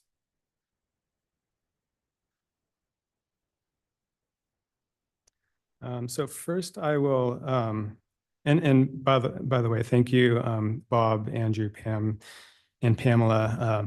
I know that after this process, you guys will all be great friends and neighbors, and it takes some courage to, come up and mention things you have concerns with. So I thank you for that. If you will go to the next slide, please, Daniel. Okay, so this is a diagram. You guys all have this in the letters that I provided. This shows the actual face of the garage door from the curb. So while we have a 20-foot setback from the property line, we also have some architectural feature walls that help to articulate the mass. So the reality is the face of the garage door is about 26 feet back from the curb. So it is not unlike the property at 209 that is 20 feet. This is 26 feet. That's pretty significant.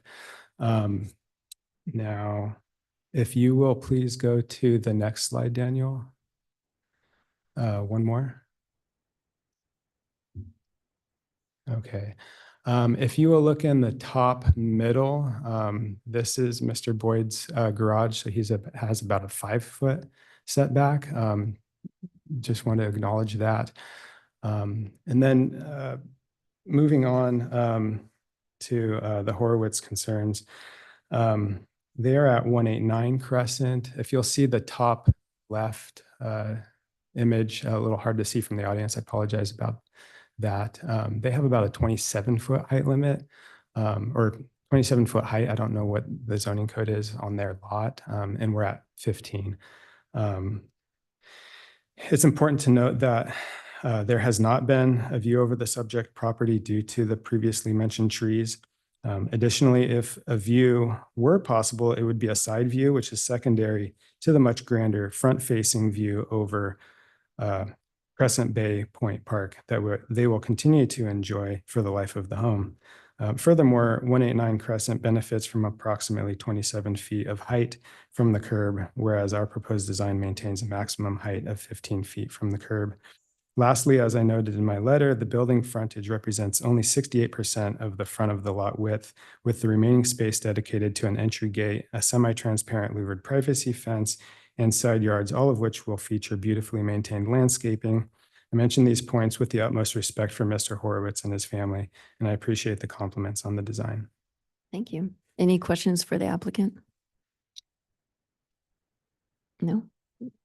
Sidewalks, trying to figure out the sidewalk thing. So there's an existing sidewalk on the far left at the park. Right, down, And then okay. it does not continue. It just stops and then it's curb.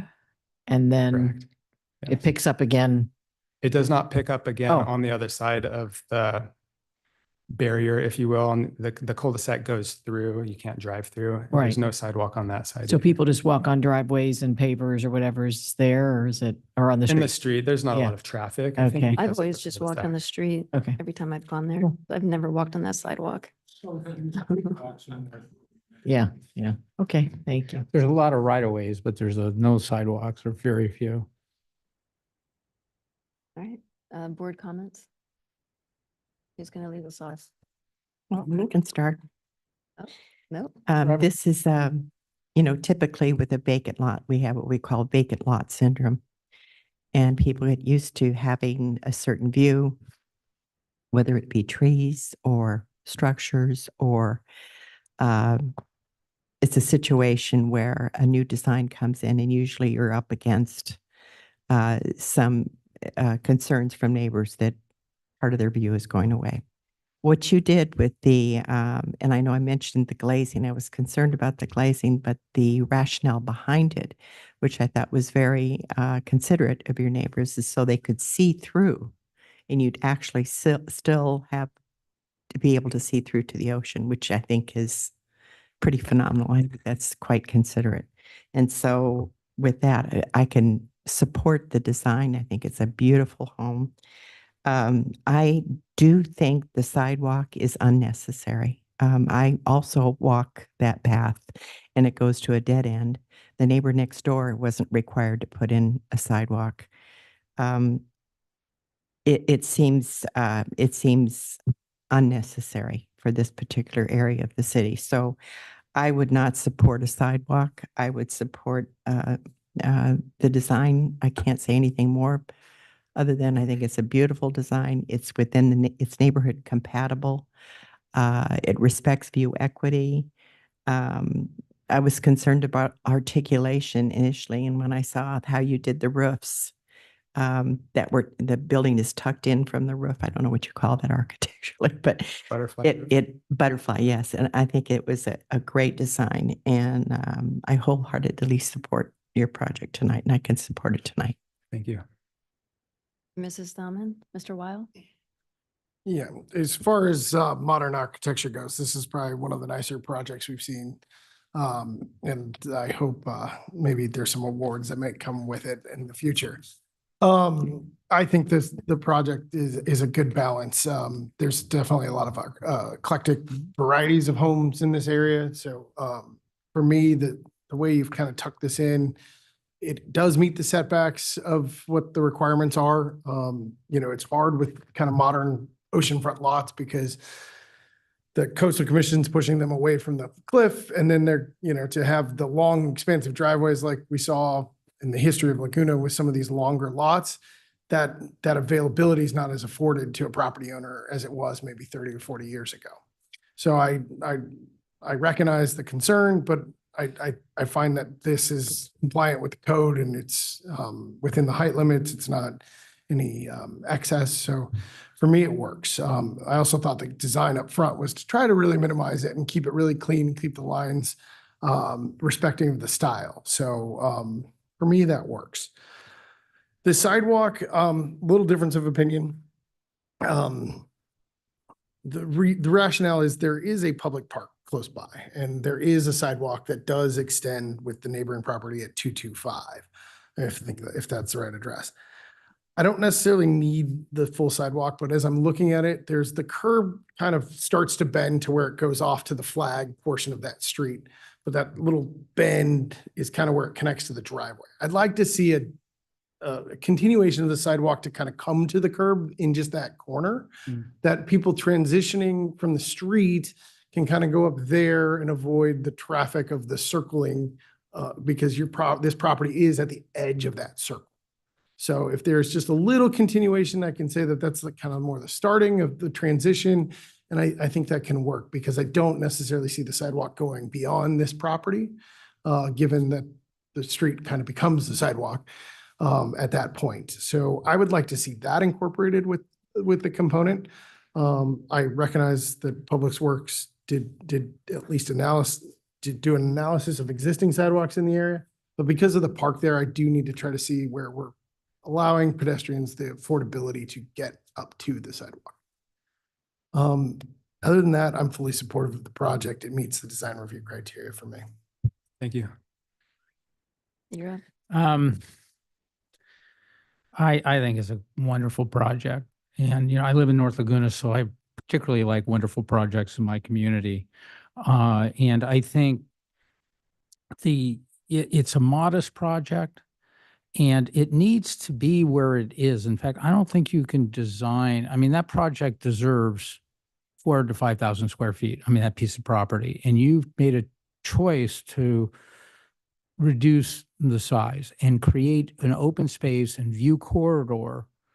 I think, first of all, if you want the board to look at views, you need to get a request for a site inspection and not on the last day. So that's just a word for the wise. I did not have time to go visit the property that was posted today with the complaint. It's important that the public knows that for us to consider view equity, privacy, it's really important that we get a site request and we will make time to go see your property. But even with that, and I saw, I'm very familiar. I think you pointed it out to me when I was there. I think view equity is achieved. In fact, I think it's more than achieved. By creating that view corridor rather than building a structure, which if you look at properties on both sides, they take their lot. You chose not to, and I think you should be applauded for that. I know how you care about, the Crescent Bay area, and it shows with the design of this project. It meets all the criteria, is beautiful. And I think that like my board member Wiles said, it's understated but gorgeous in front. It creates an inviting, positive space, which is so much better than a vacant lot. With that said, I agree with board member Thommen. I just don't, in fact, the sidewalks even going in the, I go to Crescent Bay Park all the time. The only time I walk on the sidewalk is to go south toward Crescent Bay. I would never even think of going the other way. And if I did, just to go see, the McKnight Street, I would walk, although I've never done that. So yeah, I see no point, and I would approve the project without the sidewalk tonight. Thank you. Thank you. Well, I'm glad I looked at the email and I'm glad I went up to the neighborhood and met your neighbors because I think you live in a great neighborhood. You have great neighbors.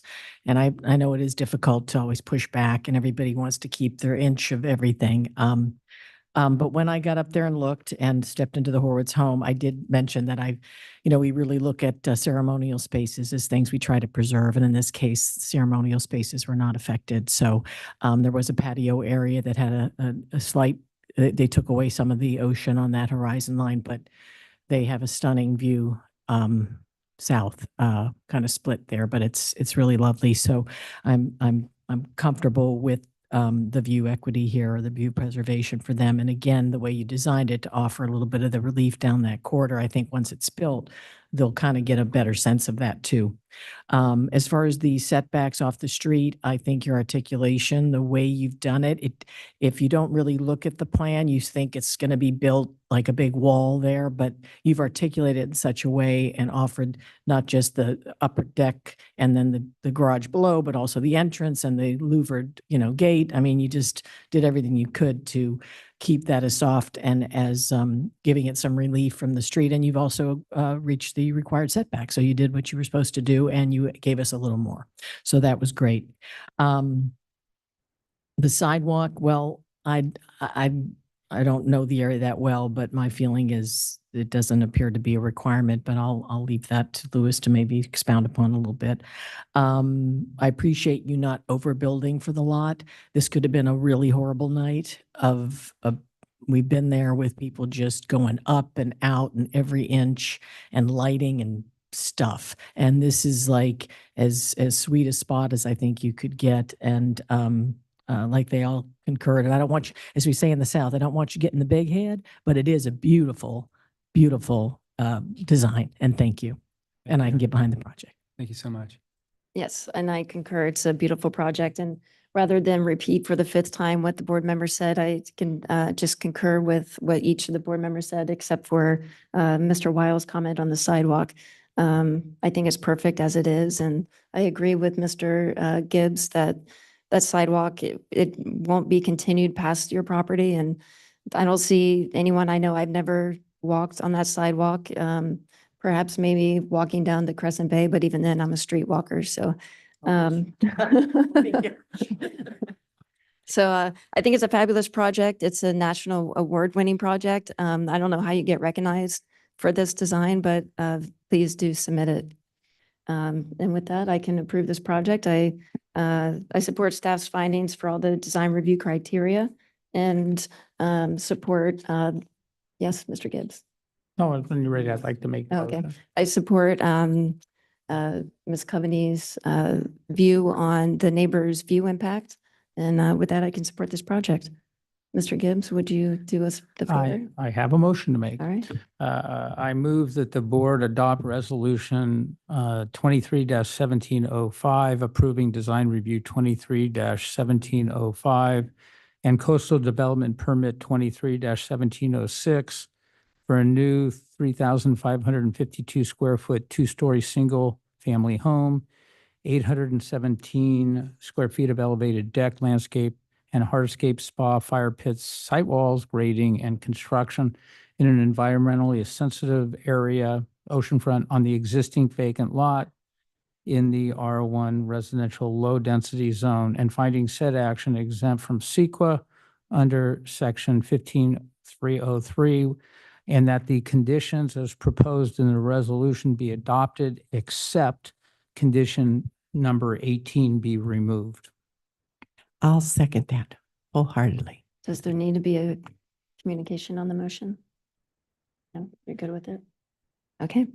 Mrs. John, please call the vote. Board Member Coveney, Yes. Board Member Gibbs, Yes. Board Member Weil, Yes. Chair Pro Tem Thalman, Yes. and Chair Gannon. Yes, Thank you. Motion passes unanimously.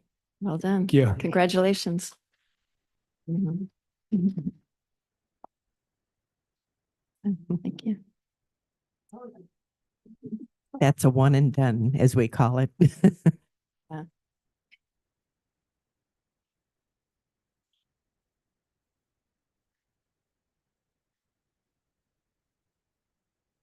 What's that?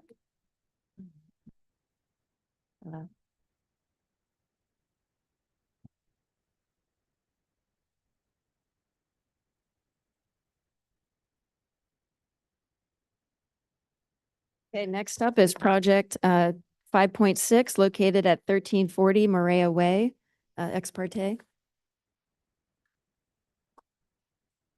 I met with Steve Coratani, Jim Conrad, and the homeowner. I had a site visit with Steve Coratani, the applicant team, sorry, Sarah Radach, I forgot your name, Mr. Conrad, Lee Blevins, Linda Musalam, and Bruce Cahill. Same as the chair. And I met with Jim Conrad, Steve Coratani, and Mr. Blevins and visited the site.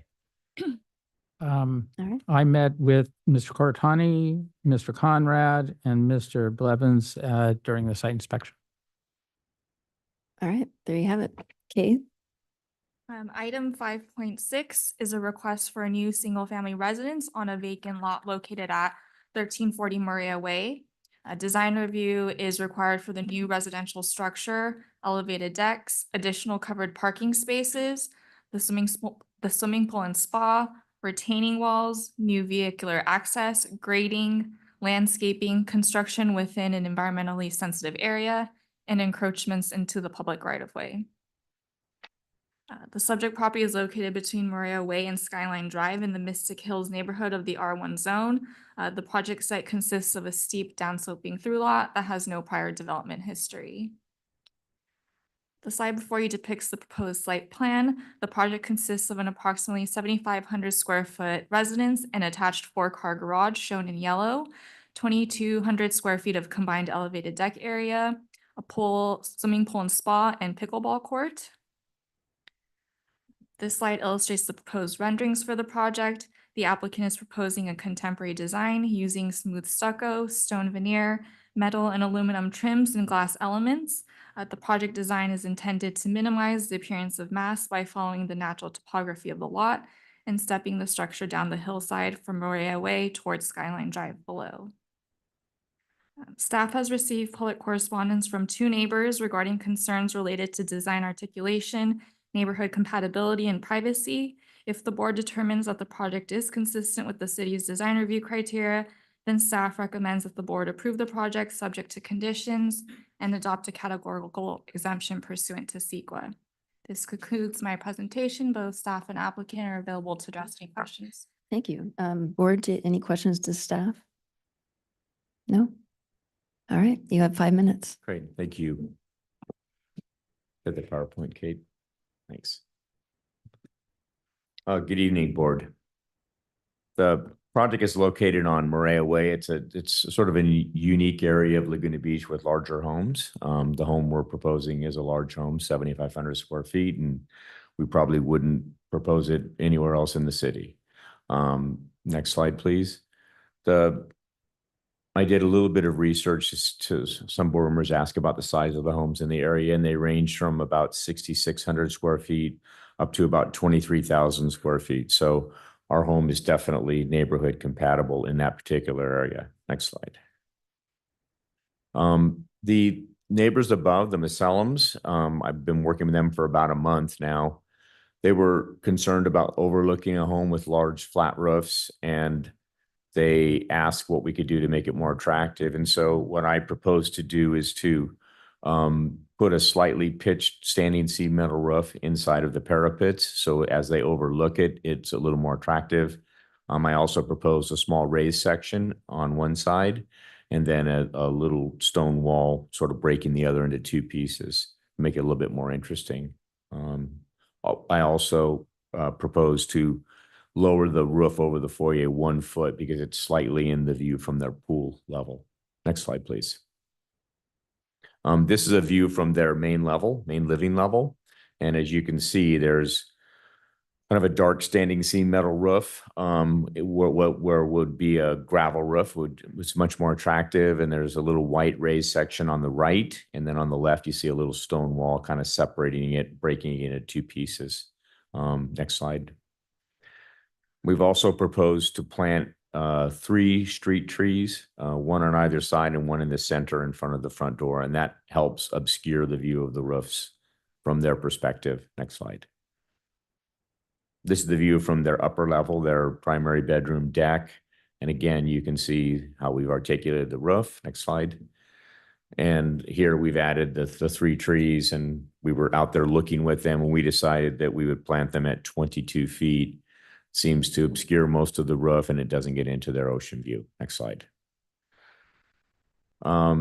We met also with Mr. Cahill. I think he's here tonight. He's primarily, the concerns he's expressed to me has to do with geology, stability. He's concerned about his beautiful home and he doesn't want it to be affected negatively, and we don't either. He also asked if we would remove the pickleball court, which we have agreed to do. Next slide, please. I was contacted by Mr. Quaratani. He's working with a neighbor below on Skyline that looks up. They were concerned about looking up at the house. You can see Mr. Blevins' house on the right, and then that's the house that we're proposing on the left. You can see looking up at the home. It's set back quite a bit more just because of the way the street curves, but you can see the home from below. Next slide. And we propose to put in 3 olive trees down there too. There's kind of olives wrapping all the way around that area, and so they seem to fit into it, and it obscures the view of the house, and they seem to be pleased with that. Next slide. In order to address Mr. Blevins' concern about the house being, he felt it was too close to his house. His house is located 6 feet from his property line, and ours was proposed originally to be the same. We proposed to move our house 4 feet to the west, so away from his house. That would allow us, in that 10 feet, I need a 3-foot walkway, and then I'd have 7 feet for landscaping. So we'd have a separation, and then most of the home is 40 to 50 feet away from his house. Next slide. This shows the landscaping augmentation we proposed, the 3 trees on the street side, on the upper street side on Maria, 22 feet high for the Macellums. Down on the bottom, 3 18-foot high trees for the neighbors below. And then down the side between us and Blevins, in the 7-foot planter, we have room to put a substantial landscape screen. We're proposing 24-inch box podocarpus hedges. And I can finish at my rebuttal. Oh, I have 30 seconds. Okay, next slide. This shows how we propose to move the building. The orange area there is the area that we would be vacating, moving our house a little closer to the property line retaining wall on the other side. Next slide. Is there another one? I think that's it. We appreciate staff's recommendation for approval, and we hope you're ready to approve the project tonight. Thank you. Thank you, Mr. Conrad. At this time, will any members from the public wish to speak on this project? Mr. Quaratani. Good evening, Chair Gannon, board members, staff. Good evening, Counselor. Good to see you again. I represent 2 clients, as Jim mentioned, Lee Blevins, who lives next door, and I also represent Greg Marcella, who lives on Skyline. We're not here this evening to oppose the project. And I was thinking, what was I thinking 20 years ago when all those houses were being approved?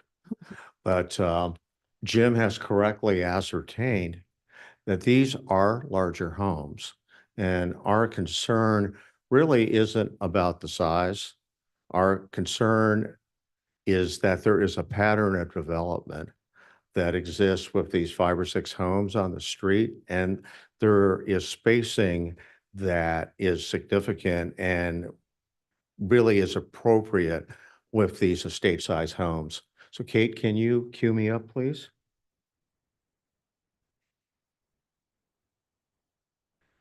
So this is an ambitious request. However, these are larger homes again. I do have a concern that the two garages occupy 1,027 square feet.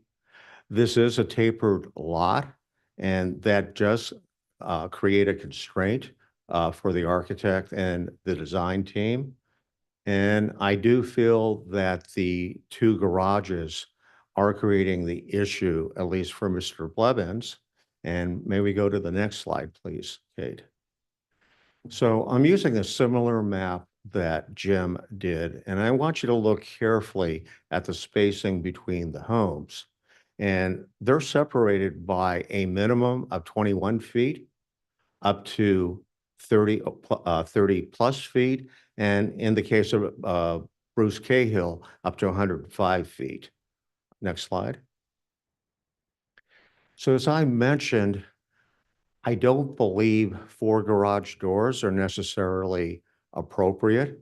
The applicant only has to have 2 covered spaces and 1 uncovered. But I think that if the garage, one was 1 and the other was 2, that would probably allow for a grander entrance and would be able to provide the 21 feet of setback that we're looking for. Last slide. A drawing error. Not there? Okay. Referring to the offer by Jim to add 3 olive trees in the back, we think that that will suitably mitigate any issues we had from Skyline Drive. Thank you. Thank you, Mr. Corritani. Anybody else in the public wishes to speak on this project? Okay. Hello Good again. evening, board. Again, my name is Michael Morris, 1136 Skyline Drive. And I've got a presentation again that ends in 5.6.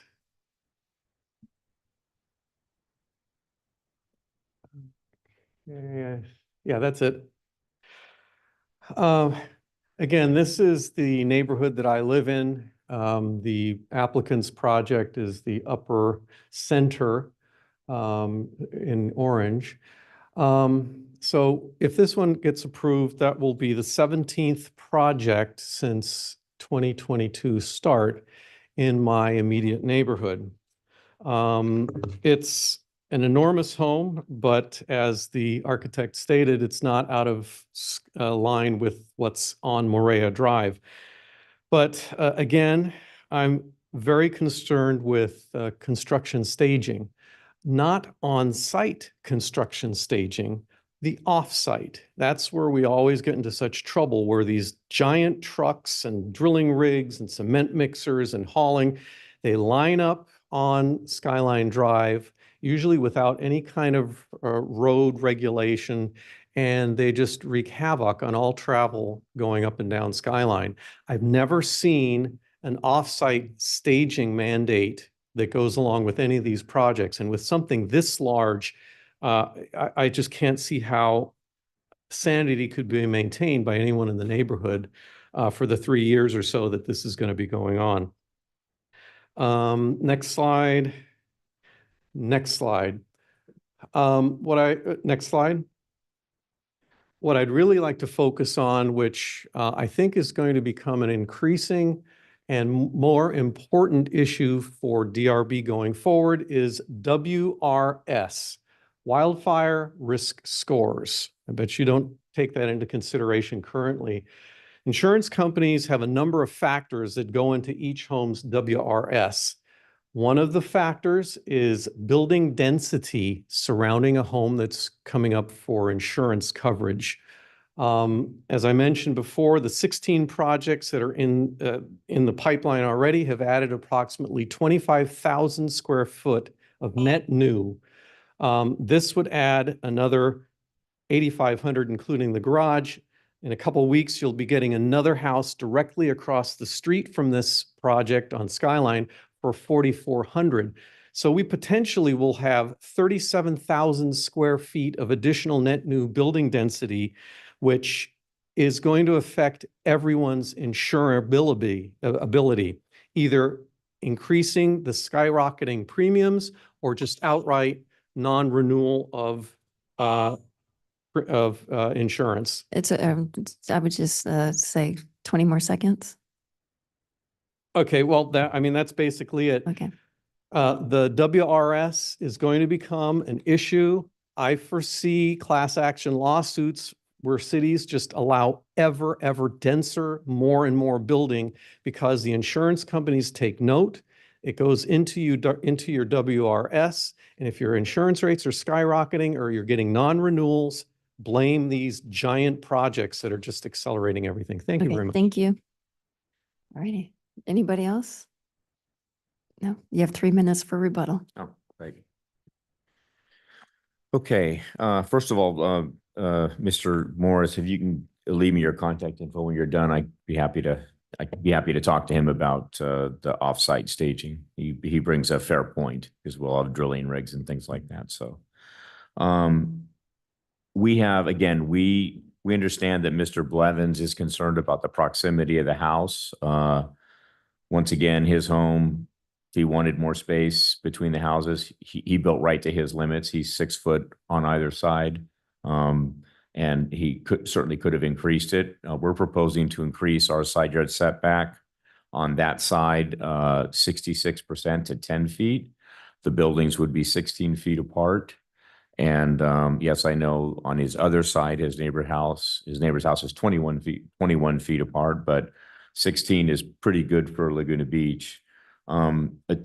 With regard to the garages, we would, the owner does want to have 4 covered parking spaces. I don't feel that the mass scale is out of scale for the neighborhood. I don't think it adds excessive mass. And it's nice to have 4 off-site spaces. There's only parking on one side of the street. And as you saw when you were there, there's not a lot of parking. We would be, one thought that I had, I've been working with them and trying to figure out something we could do to maybe make it a little bit better for them. But unfortunately, we weren't able to come to an agreement. But I think what we've proposed is reasonable. And we'd be anxious to hear what the board thinks about that. Thank you. Thank you. Any questions for the applicant? Yes, Mr. Gibbs, you have the floor. Jim, you went through the numbers, so I just want to make sure I understand numbers really clear as far as the spacing between you and the Bevins house. Okay. So they're 6 foot setback from their property line. Correct. And then you were proposing, or the original application had 6 feet. Correct. And you're proposing to move it to 10 feet. That's correct. So it'll be a total of 16 feet between the 2 homes when constructed. That's correct. Does that include eaves or not? No, that's wall to wall. That's wall to Yeah, wall? he has a small overhang and we have a small overhang. Yeah, your overhang, not how, Ours is about 2 feet, maybe it's 2.5 feet. 2.5 feet? And his seems to be less than that by my eye. Any possibility of reducing the overhang? Certainly. Yeah, we could reduce the overhang. for sure. Okay, so we'll what do you think would be appropriate, like a foot? 18 inches. We can reduce it a foot. I'd be interested what the other board members have to say about that. I had one other issue regarding the spacing.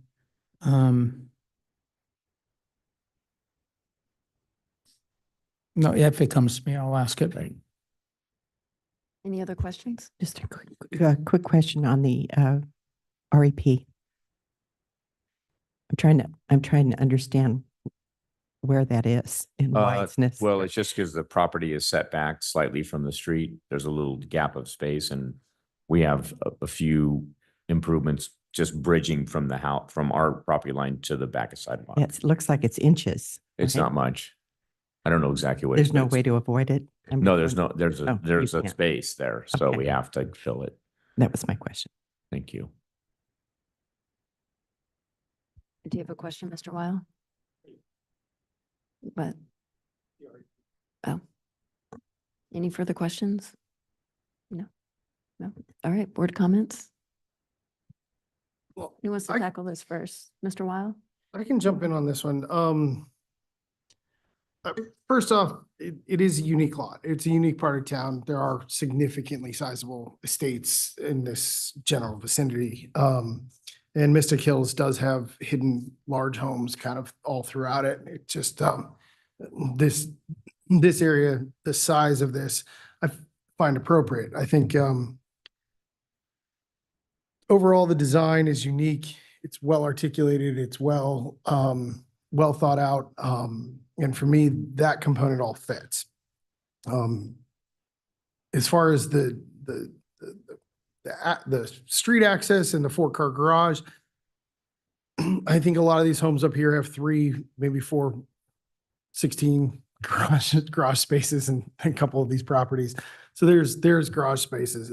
Because it's a single stack street, this house is also, challenged with a little bit of the steep topography of Morea Drive, whereas the other ones, have a little bit more of an access as it flattens out towards the bottom.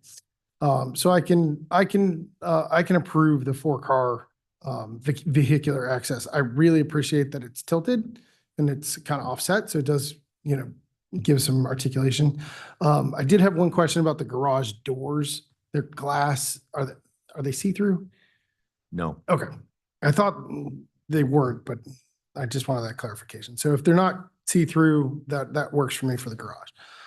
As far as the concession of moving the one property line 4 feet in as proposed, I think that provides the spacing. I think my bigger concern, or my consistency that I saw with some of the homes in their side yard, is most of them have the trees or the vegetation that really blocks that massing or gives that privacy or separation. I think with really adding those 9 trees and making them substantially high, hopefully getting up to the eave height, will provide that buffer in my perspective. I do think, for addressing the other neighbor's concern for the geology, for the digging, hopefully monitoring will be provided, because it is a unique property you're going to be building against. And I think it's in your interest as well to make sure that there's no damages between properties. But other than that, for me, this project is design review compatible. It's neighborhood compatible, and it meets the criteria for me. So I can support it this evening with the concessions proposed. Okay, and I like to follow that up. Overall, I share the sentiments of Board Member Weil. Although where we do differ is that I believe that this doesn't meet the pattern of development. Each of those houses are considered estates, and each of those houses have one side of their property that has significant space in between them. And so 16 feet is, although it's, a good distance, in most of Laguna Beach, it would be a grand distance. But because they're estates, I don't think it's good enough. I really would like to see a bigger distance. Jim, I spoke to you earlier today. I'm not opposed to 4-car garage either. I just think that the 3rd-car garage would allow you to give the space to Lee Blevins. And then if you take the entrance and put it on the left side of the garage, that could probably afford greater room there. Otherwise, I think it's a great development. 7,000 square feet, I don't have an issue with that. But if you could figure out a way to give, more grace period between the houses, that would be ideal. Yeah. Yeah, Jim, I love your projects. I'm not doing back flips about this one. That said, that may be my own personal taste. So I have to look at it from the standpoint of neighborhood compatibility. And I walked around. It has minimal impact on the street with the 2 garage, low profile. Most of the houses on the other side. Is it the house I would build? Probably not. I would really like to see more landscaping in front. I looked at your landscaping plan. But that's kind of like at the fringes. I really think you should kind of, for the sake of the view of that, add landscaping, but it was hard for me to tell, look like pretty low-lying landscaping. But overall, the size, the articulation, I think in my mind meet the guidelines, even though I probably would prefer a little bit more articulation in front and not 4-car garage. But I concur with Mr. Weil on the 4-car garage. I went and looked at other homes there who had 4-car garages. But the fact that you're doing modern and doing it a certain style doesn't mean you can't have it. Now, with respect to the distance, I went back and forth. I went back up there. I looked. I am just not moved by making the difference between 16 feet and 20 or 21 feet. First of all, it's if you talk about the standard in the neighborhood, it's 6 feet setback. That's on the Bevan side. Now, the fact that other people don't go all the way there doesn't mean that that's not the standard. People are building to the 6-foot setback. Now, would I agree to a 6-foot setback for yours? It's awfully close to that building. But I think with an additional 4 feet, which creates a 16-foot separation, I think it's acceptable. And part of the reason I think it's acceptable is even though it's the shortest in the neighborhood, there's only a few houses, by the way. The real question isn't feet per se, there's no magic number. The question really is the impact on the adjoining homes, because they are estate homes. And I went into Mr. Bevan's house and appreciate it, and we walked around, and it really has minimal impact from any primary area. It's just a couple of windows that have it. And with, I've got a question about that, is make sure that you do grow landscaping up to create that buffer.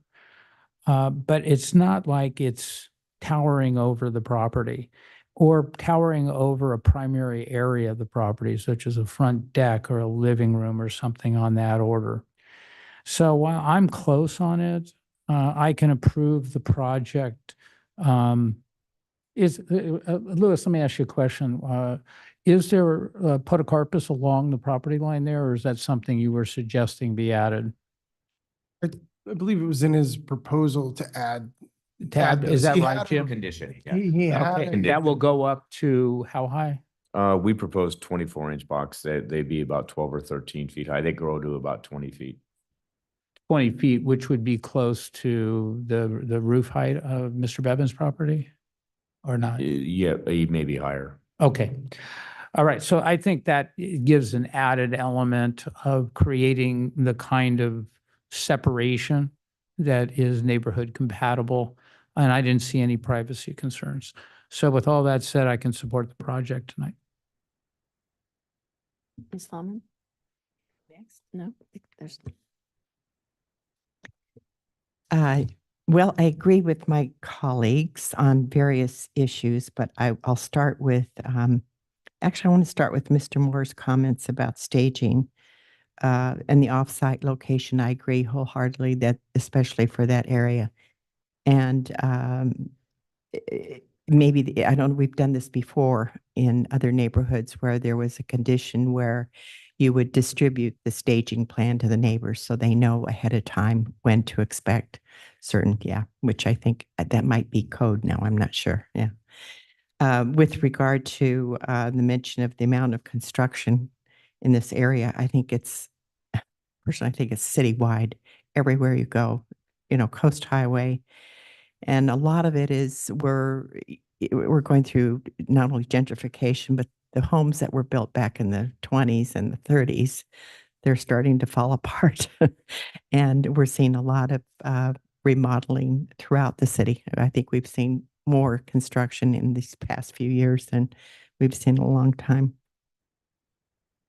With regard to the garage, the one unique thing I notice is that both garages are not living space. So it's not a privacy issue. It's not going to impact the neighbors on each side, even though it's closer. It's a garage. So I don't see view concerns or privacy concerns there. So I'm okay with both garages.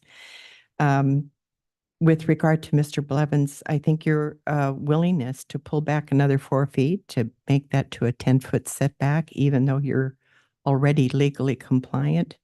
I think that's a neighborly thing to do and a good compromise for both sides. And I know I did mention perhaps, I think he called it the Santa Barbara room from Mr. Blevins' house. He could, the poles were right there, very prominent. And even though that isn't, I guess, necessarily a ceremonial room, it does have an impact. But with the podocarpus, I think if you add that addition to give some privacy, I think that addresses that concern. So with those changes that you've mentioned tonight, I can support the project. I've been dragging my feet. Struggling with this one a little bit, but really wanted to hear what my fellow board members had to say. I feel like with these big homes that the setback issue is sort of a zoning thing that maybe needs to be readdressed from a zoning perspective, something kind of out of our purview. But I think your parapets, I really would like those to come back. I know some are bigger than others, and especially those that might affect the mass and scale feeling for the neighbor. The four parking spaces, the 2 garages with your sort of entrance. If we've got a board approval on that, I can sort of release that, but I'll tell you what I feel and you'd see if it resonates. I would love to see more landscaping. The other ones that have 4 garages tend to have access with relief from the street. So you don't see the garage door. So you're not like boom, boom, 2 big garage doors and then a little entry. So it doesn't feel so massive. It kind of takes that away. And my dream world would be you have your 2-car garage, you have your entrance, and then maybe you have either a single car with the parking with a pad with nice or just open parking with nice textural material, organic to the environment. It's not I don't know, I'm struggling. Anyway, I think that's a concern.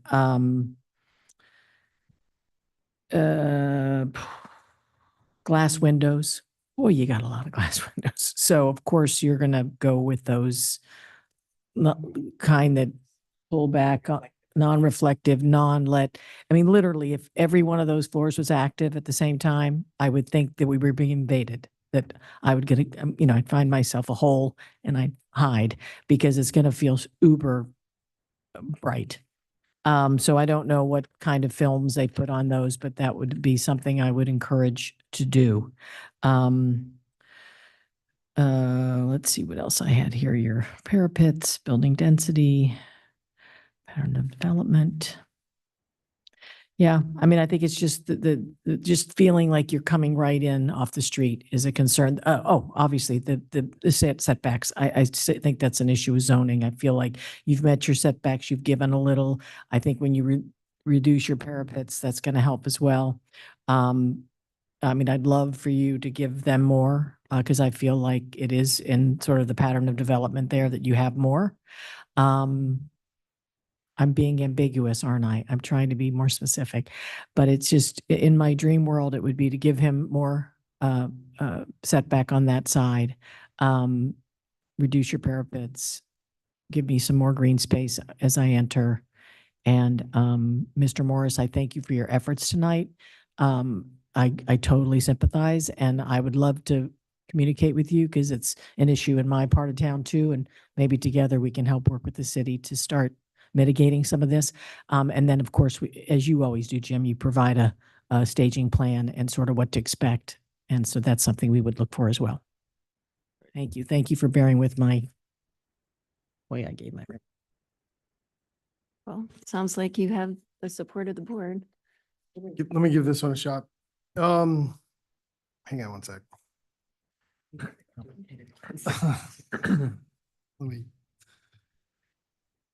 All right, I'll motion to approve item number 5.6 at 1340 Morea Way to adopt the resolution 24-1896, attachment 1, approving design review 24-1896, coastal development permit, and 24-1897, and revocable encroachment permit 24-1905 for new single-family residence elevated deck additional covered parking spaces, swimming pool, spa, retaining walls, new vehicular access, grading, fuel modification, landscaping, construction within an environmentally sensitive area fault, and a minor encroachment of the proposed driveways, walkways, and planters into the public right-of-way, and finding said action categorical exempt from the California Environmental Qualities Act under CEQA Section 15303, with the conditions of accepting the red line changes provided by the applicant team regarding the shifting of the property 4 feet more off the setback, the metal seamed roof changes, and the roof height changes as submitted, and that the landscape addition be incorporated in the landscape plan as it provides the privacy as discussed by the board. You meant shift the project, not the property. You said the shift. The property. project. Right, Project, yeah. just for the record. And then also to reduce the eaves to 18 inches. 18 inches, On just the one. just the one side. On the side. The Bevan side. Yeah. And we'll accept the change of shifting the eaves along the Levitt's property side to a reduction of 18 inches. Is that correct? Yes. Yeah.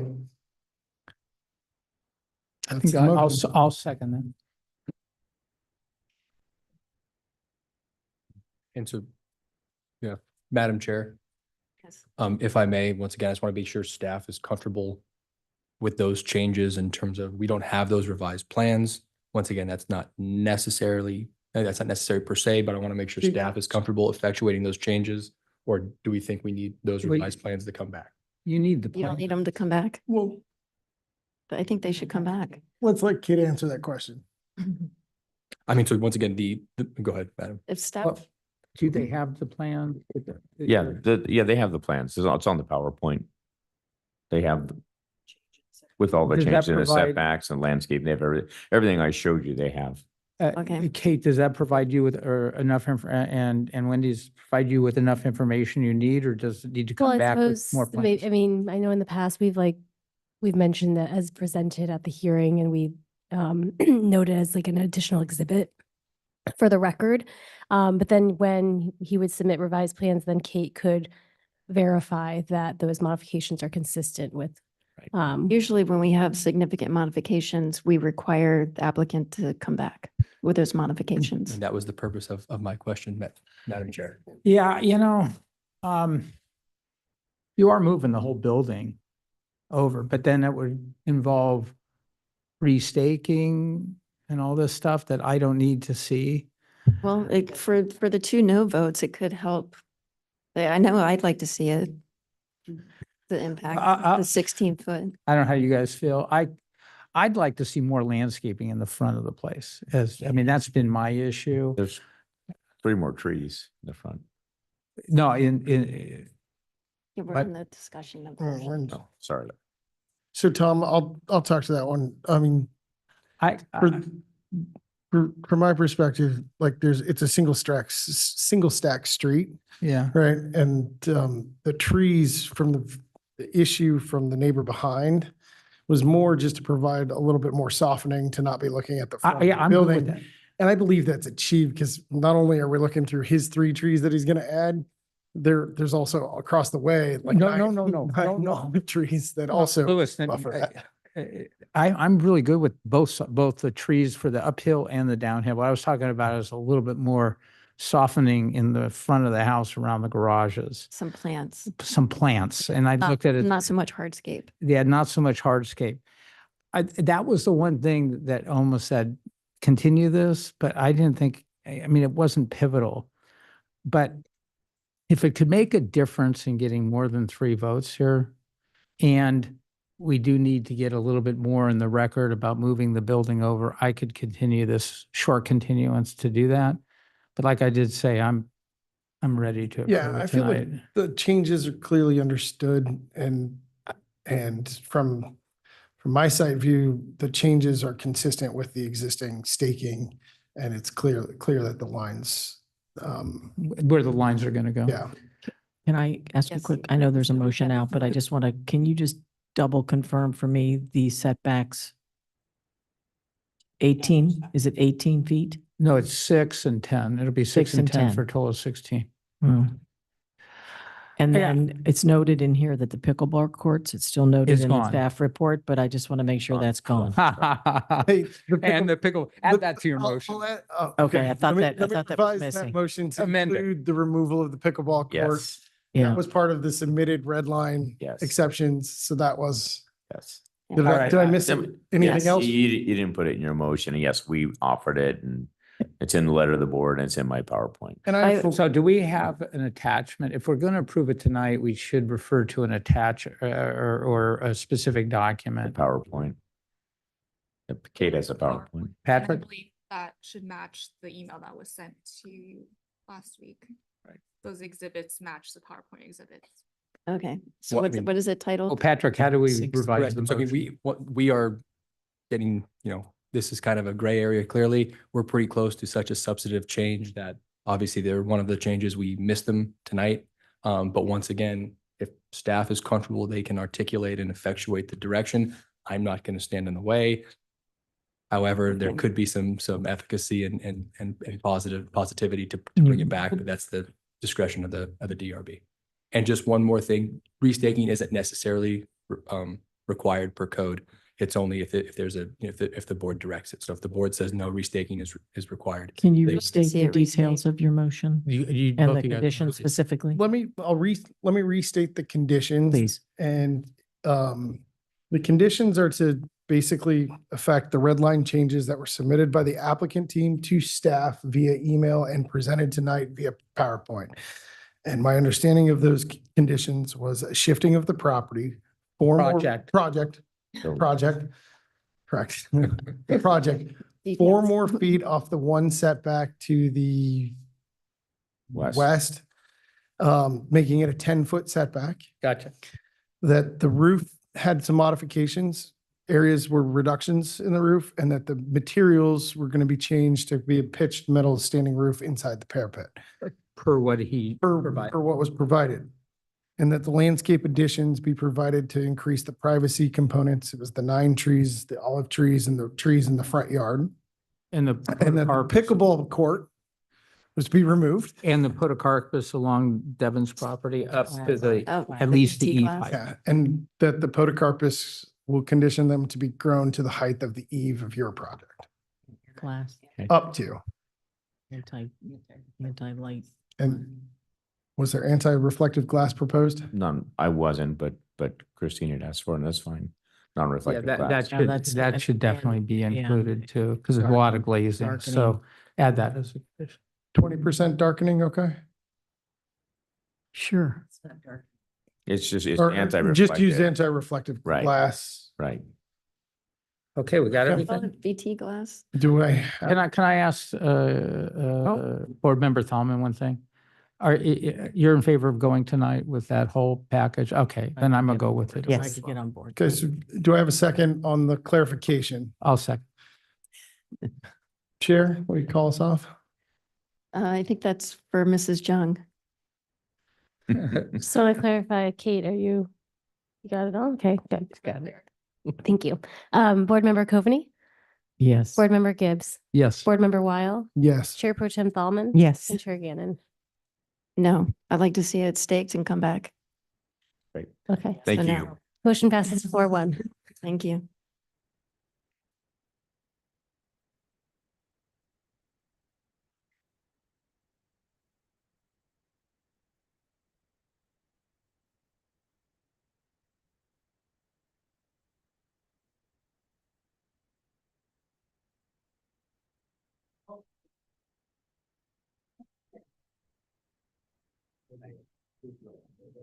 Where's mine? Here, can we have a 5-minute, Come on. 2-minute? You can take it right back. Okay. So, Chair, did she say that? Hang on, so I make sure Chair. Closer. Madam Chair, so 2-minute recess? 10-minute I recess? think the 2. Oh, 2 minutes. Well, you better go quickly. Shake and bake, baby, shake and bake.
Mr. Gibbs, please take your position.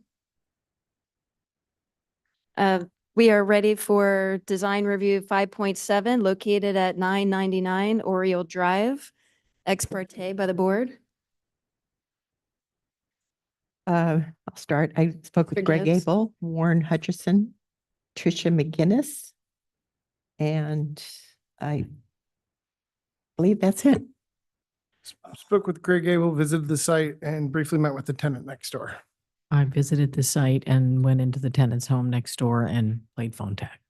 I visited the site, met with Mr. Abel and Mr. Hutcherson, and I met with and got a view of the McGinnis home with Tricia.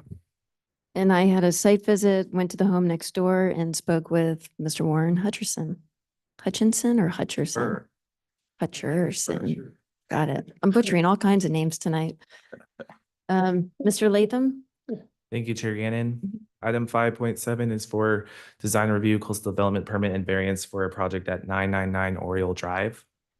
The project site is located in Bluebird Canyon.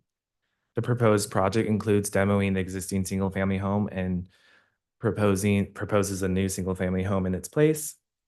There is a variance for the proposed project. As you can see here in red is the outline of the existing residence. It encroaches approximately 7 feet into the front yard setback. The new home will encroach approximately 4 feet into the front yard setback, and therefore the variance is requested for the front yard setback encroachment. Staff went out to the site, viewed the staking, and there are concerns from the neighbor uphill at 1007 Flamingo Drive. Staff recommends the design review board approve the project.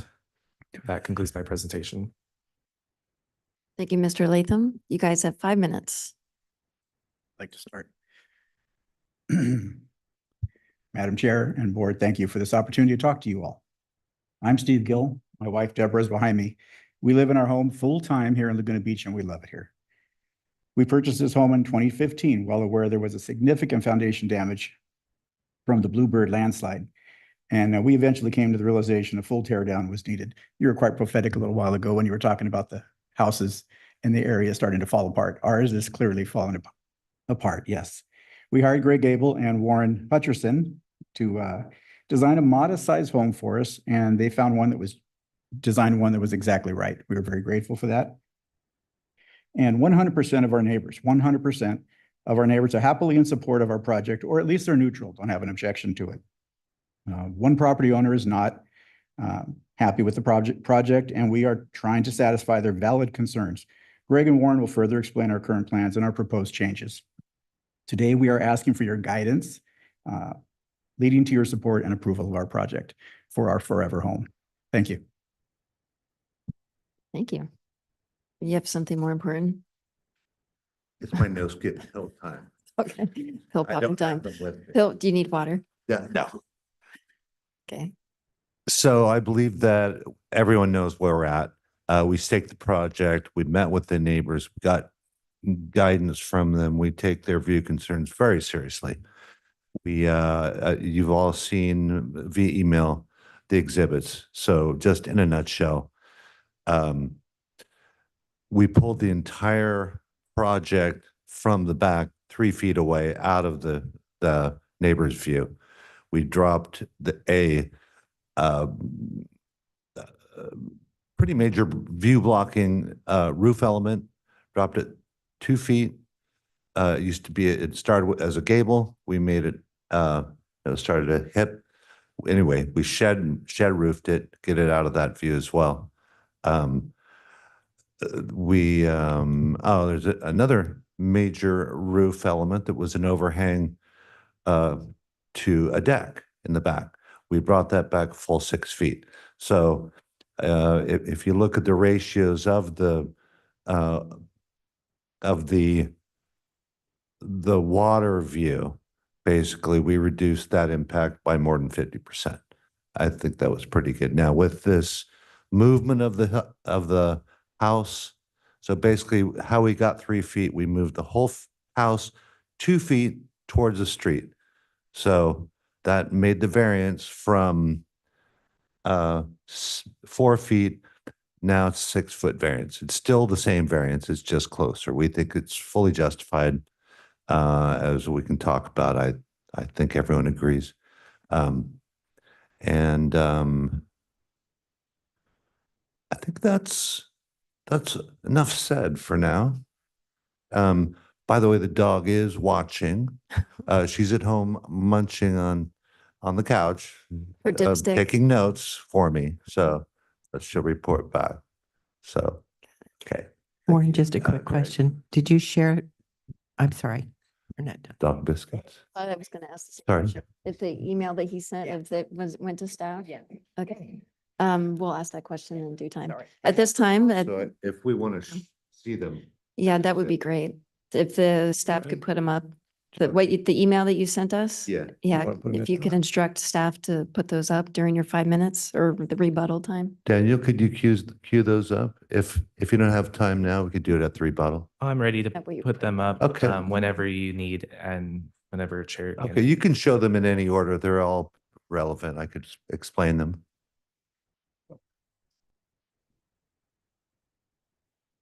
They're going to put it up right now. That's good. Maybe the first one, Daniel, it's the one called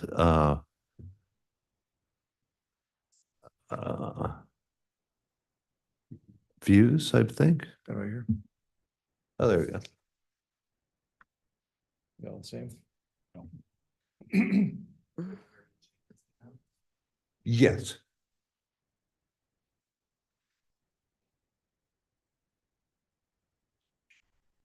So the first one is those entitled 1, and then Are we close to 5 minutes? Because we can do this during the rebuttal if you like. that's fine too. Okay. I mean, might as well push That the 5 minutes is 5. up? Oh, okay, it's paused. Can we take public? Yeah, comments? you've Can we seen go to- Do all you guys these. mind going to public comments and save it for the rebuttal? Yeah, that'd be fine. Okay. At Thanks. this time, anyone from the public wish to speak? We've got 1 or 2. Welcome. Good evening. My name is Terry McGinnis. I'm the one of the owners of the next door neighbor at 1007 Flamingo Road. My wife and I have owned the house for 25 years. We lived there initially, and then when our family got too big, we moved away, and now we hope to move back. And so this is a very important issue for us because the view is a significant part of the value of this home and why we love the home so much. We want the Gills to have a new home, and we fully support them building a new home, just not a home that's going to so negatively impact our views from the key parts of our house.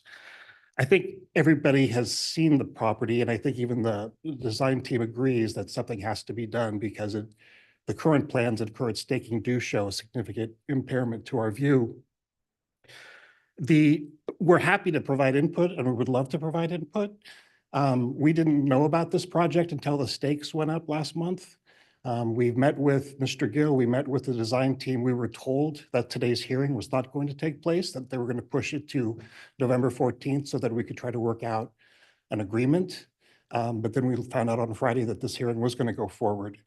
The pictures that you're going to be shown were sent to me on Tuesday night, about 48 hours ago when I was out of town. I just got back today. And so we've not had a chance to see any plans, to talk to the folks.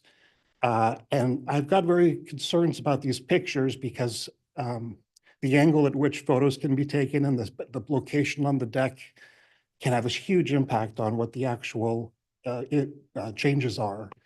So, I like the idea of them pulling it back and lowering the height. That's great. I just don't know if how it's going to really look in real life. And so I would urge that it be restaked, at least that part, so we can see what the impact is and what the reduced impact is on our view. Because looking at the photograph, I can't tell, from the photograph and their computer imposed stuff over that. So that's what I would urge. And if the staking shows that it doesn't impair our view, we're certainly open to not opposing it. But as of now, we have serious concerns about it, and we simply don't know if this new plan that I just heard about 2 days ago is going to work. So, I mean, the bottom line is, we want to work with them. I'm glad that they're making efforts to fix the view. I just want to know, I'd like to see stakes. And I've asked them to put up stakes so we can see what their proposal is. And if it's great, then I'm all for it. And I look forward to being neighbors to the Gills in the future. I love their house is a great design of a house. It's just the part that's sticking out that blocks our view is very impactful to us. Thank you. Thank you. I just wanted to echo what Terry said. I Okay. mean, and sitting through this evening, it's like, that's what all the neighbors do here. That's why we want to live in Laguna Beach. We didn't really even want to leave Laguna Beach. And, you know, we went through a similar, I know Terry sent an email, but we thought about rebuilding and, you know, we did the common courtesy, like put the stakes up with our architect, talk to our neighbors before we went through the whole process. And I kind of want to do over with that because I want to get along with my neighbors when I'm retired. And I just didn't appreciate how this went down. We have a tenant, he has our phone number. You know, I just would have appreciated that courtesy. And I don't want to lose, you know, that. I want to have in my neighbors that I retire with, that our old neighbors that used to live. I mean, we went through the landslide and we still want to live here. It was our street. Love this place. So I just feel like this, if this, what you're presenting tonight would work, I'd gladly give you the house. You know, I want you to have the house that you want to sit on the deck and come over to our deck and enjoy it. But I do kind of feel like we need more time. We need that information. I'm not going to verbally agree to something or anything until this is a huge thing of our life, our kids, everything. So I'm sorry, getting emotional, but just wasn't handled correctly from the start. So I just want to do over. Sorry, it's been a Thank long you. day. Maybe you guys need a zip line between each other's decks. Or yeah, a little cart to, Good job. yeah. Zip line. Zip line, yeah. Zip line cocktails to each other. All right, so you have 3 minutes for rebuttal. Yes, so absolutely. We and we have expressed this, and we do promise absolutely it will be restaked. It'll be restaked long before the hearing. What we wanted to do was, before going through expensive and extensive sort of staking and restaking and all this stuff, is get a feel for where the neighbors are. And now I understand that these could be falsified. I know they're not, but they don't. So with the restaking, they'll be able to see this. And if we want to go through and look at them, I'm happy to, but it will absolutely be restaked and all that stuff. So what we're looking at here is our proposed. This is what we propose to restake for the Guinness. So Daniel, if you could do maybe the one before that, and I'll show you how I came up with these. So this is where we are staked now. That is taken from basically the doorway between their living room and the deck, and then one more down, Daniel, if you would. So the way I derived this, that is absolutely in this picture where there's a red line, you can't really see it. Anyway, that blue fill is what I consider the water. It's actually a little more generous maybe, but that's okay. It's part of their overall view. So you can see where we're going with this. I think we got it. Got it. Thank Yeah. you. And then 3 minutes? Is the clock rolling? That seems like a long 3 minutes. I apologize. well, fine. And we don't need to show the other two exhibits. Everyone No, go ahead. You can understands. show them. If you want. I mean, if you need to, if you feel like you need to. No, I don't. I don't feel like it. Okay. Yeah, there it is anyway. So, All right. Yeah. I look forward to you guys coming back. yeah, And, so what we're looking for is board comments. comments. Well, I can start with Eric because my only comments, what? Oh, yeah. So that was the beep that closes the public hearing. Any questions for the applicant? Yes. Yes, we have questions. So the variance, as I understand it, I don't have a problem with it, but the only reason you have to get it is because from Oriole this way, it's 10 A feet different or 20 feet. And subdivision. then on One, the other street, it's 20 feet, right? that's Or- correct. Yeah. Go okay. figure. Okay, The exact cutoff is right next door. right. It seems kind of silly. But it's Okay. a condition that's already existing, Yes, Yeah. true. right? And then will you restake, keep the old stakes up and the new one with different colored We ribbons? so you can see find the that difference? that's up to you. We've found in the past that gets very confusing. Now there's just colors and everything. I think the best thing would probably be photo documentation, which I have. I think that the best thing is to Restake it. restake 100%. Yeah, restake it. But Yeah. restake it, but I'm sorry. I don't want to restake it, see but- any of the old flags. It's Well, just I too don't know. It just confusing. shows the reduction, that's all. Yeah, it's a very small area, Christine, Mhm. so if we had them all the stakes in the way. It's Yeah. not a big deal Yeah, for me. Yeah. But So I'm just no, saying from no, some all people new- like all- to see the all new difference. restake. They're okay. with They that. like to see that, yeah. Yeah. Okay. Yeah, Perfect. restate. I think the neighbors and us need to see it brand new Yes. Yes, and impairment rather than try to see all through other what's new. things. agreed. We'll do it, Thomas. Okay. Well, I'll lead off with comments. Any more questions? Why'd you give me that glaring eye? Okay, the public hearing is then closed.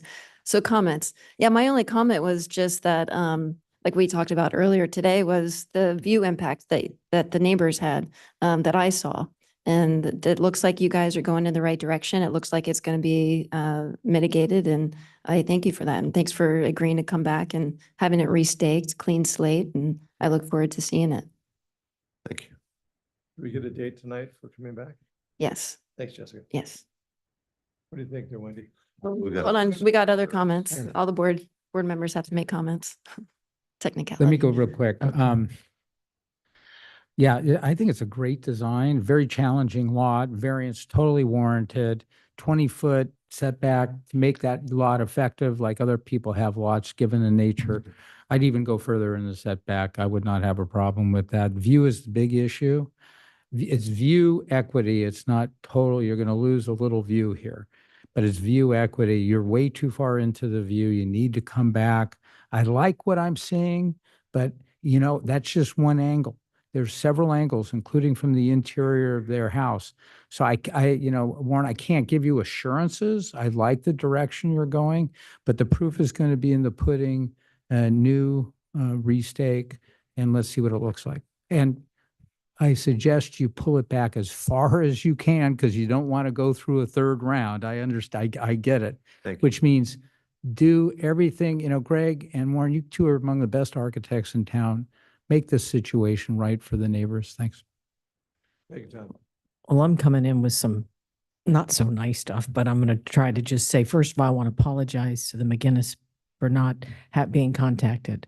It's part of our job as a board to talk with these architects and tell them that that's essential. Tom Gibbs personally, along with with Chris, put together a requirement that's basically saying a proposed guideline, voluntary, but trying to improve on this process. And you guys have been at it long enough, and I'm really mad, but I'm trying to hold it together because that is fundamental. And to put them through that is unnecessary. And as a neighbor too, unnecessary. So I'm just very angry about it. And I think your design is lovely. They always are. You nail these cottages and keep it in the keeping of the city. And I appreciate that. But this was a big misstep. You know better, and do right by them and fix it.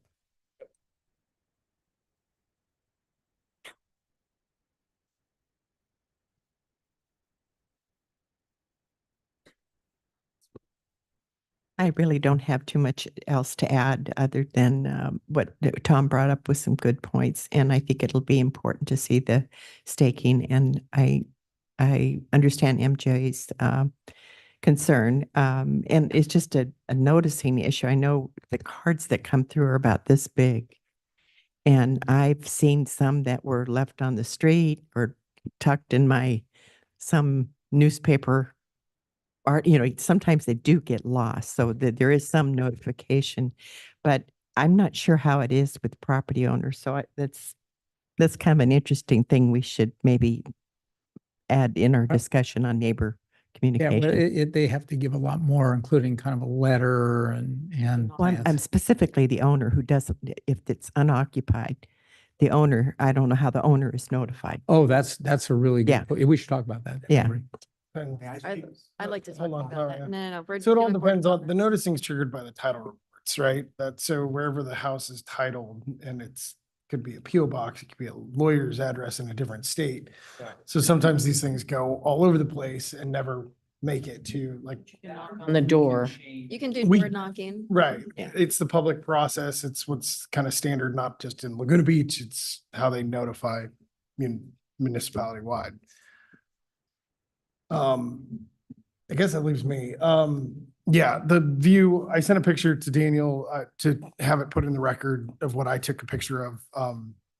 And yes, everyone recognizes there's impairments and, for me, it's the Catalina view that it just creeps beyond the ridge of the existing structure. So I want to try to make sure we're keeping that horizon line as in significance as it can.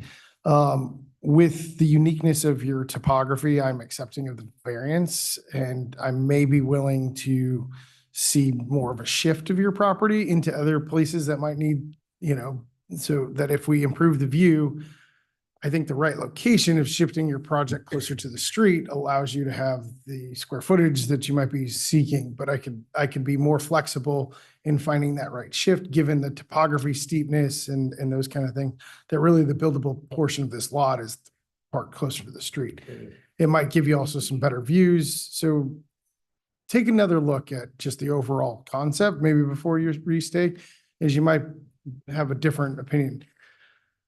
I like the concessions, but they seem like more nip and tucks. I think, Greg, you're renowned for having these very functional, very beautiful homes. I think maybe some small thought process might give the full concept in the right spot and everyone leaves happy. So I'll let your brain trust work.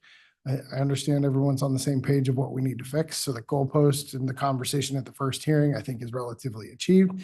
Everyone's noticed. I think everyone's in open dialogue now. Let's keep that going forward. And I think there is a good solve. So I'm sorry the stress that it might have felt kind of last minute, but it does. That's why we have these hearings. So everyone gets their chance to speak and appreciate the neighbors for coming forward and letting us into that home. So I'm supportive of continuance. Good. Thank you, guys. Okay, so there's two board you need further. First in January is fine if it's available. So the first in January. Well, December is already full, right? Well, the submittal due date would have been yesterday. Then for no. plans. Yeah. It's probably January 23rd, which is December 4th, if I recall. Yeah, let's do that. Yeah, otherwise, if you do January 9th, then you need to submit by November 20th. Yeah, we could do that. Let's do the 24th, January 24th. January 23rd, Third. with a Thank due you. date of December 4th. Yes. Okay, motion to continue item number 5.7 at 999 Oriole Drive to January 23rd with the board's direction Second. and restaking. Second. Board Member Coveney, Yes. Board Member Gibbs. Yes. Board Member Weil, Yes. Chair Pro Tem Thalman. Yes. And Chair Gannon. Yes.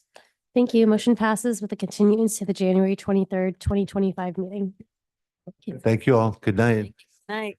Hard work. Appreciate it. We're 20 minutes over. Oh. My fault. No, that's not your fault. Oh. Yeah, you hang on. Oh, We need to gotta- adjourn, but the yeah, meeting we have will to- be over in. We have to a wait till minute. we adjourn. Is there any other business? There's So we no can other- adjourn? Mhm. So we will adjourn, is it November 14th. November 14th? We are adjourned till November 14th, 2024. And it's 8:21.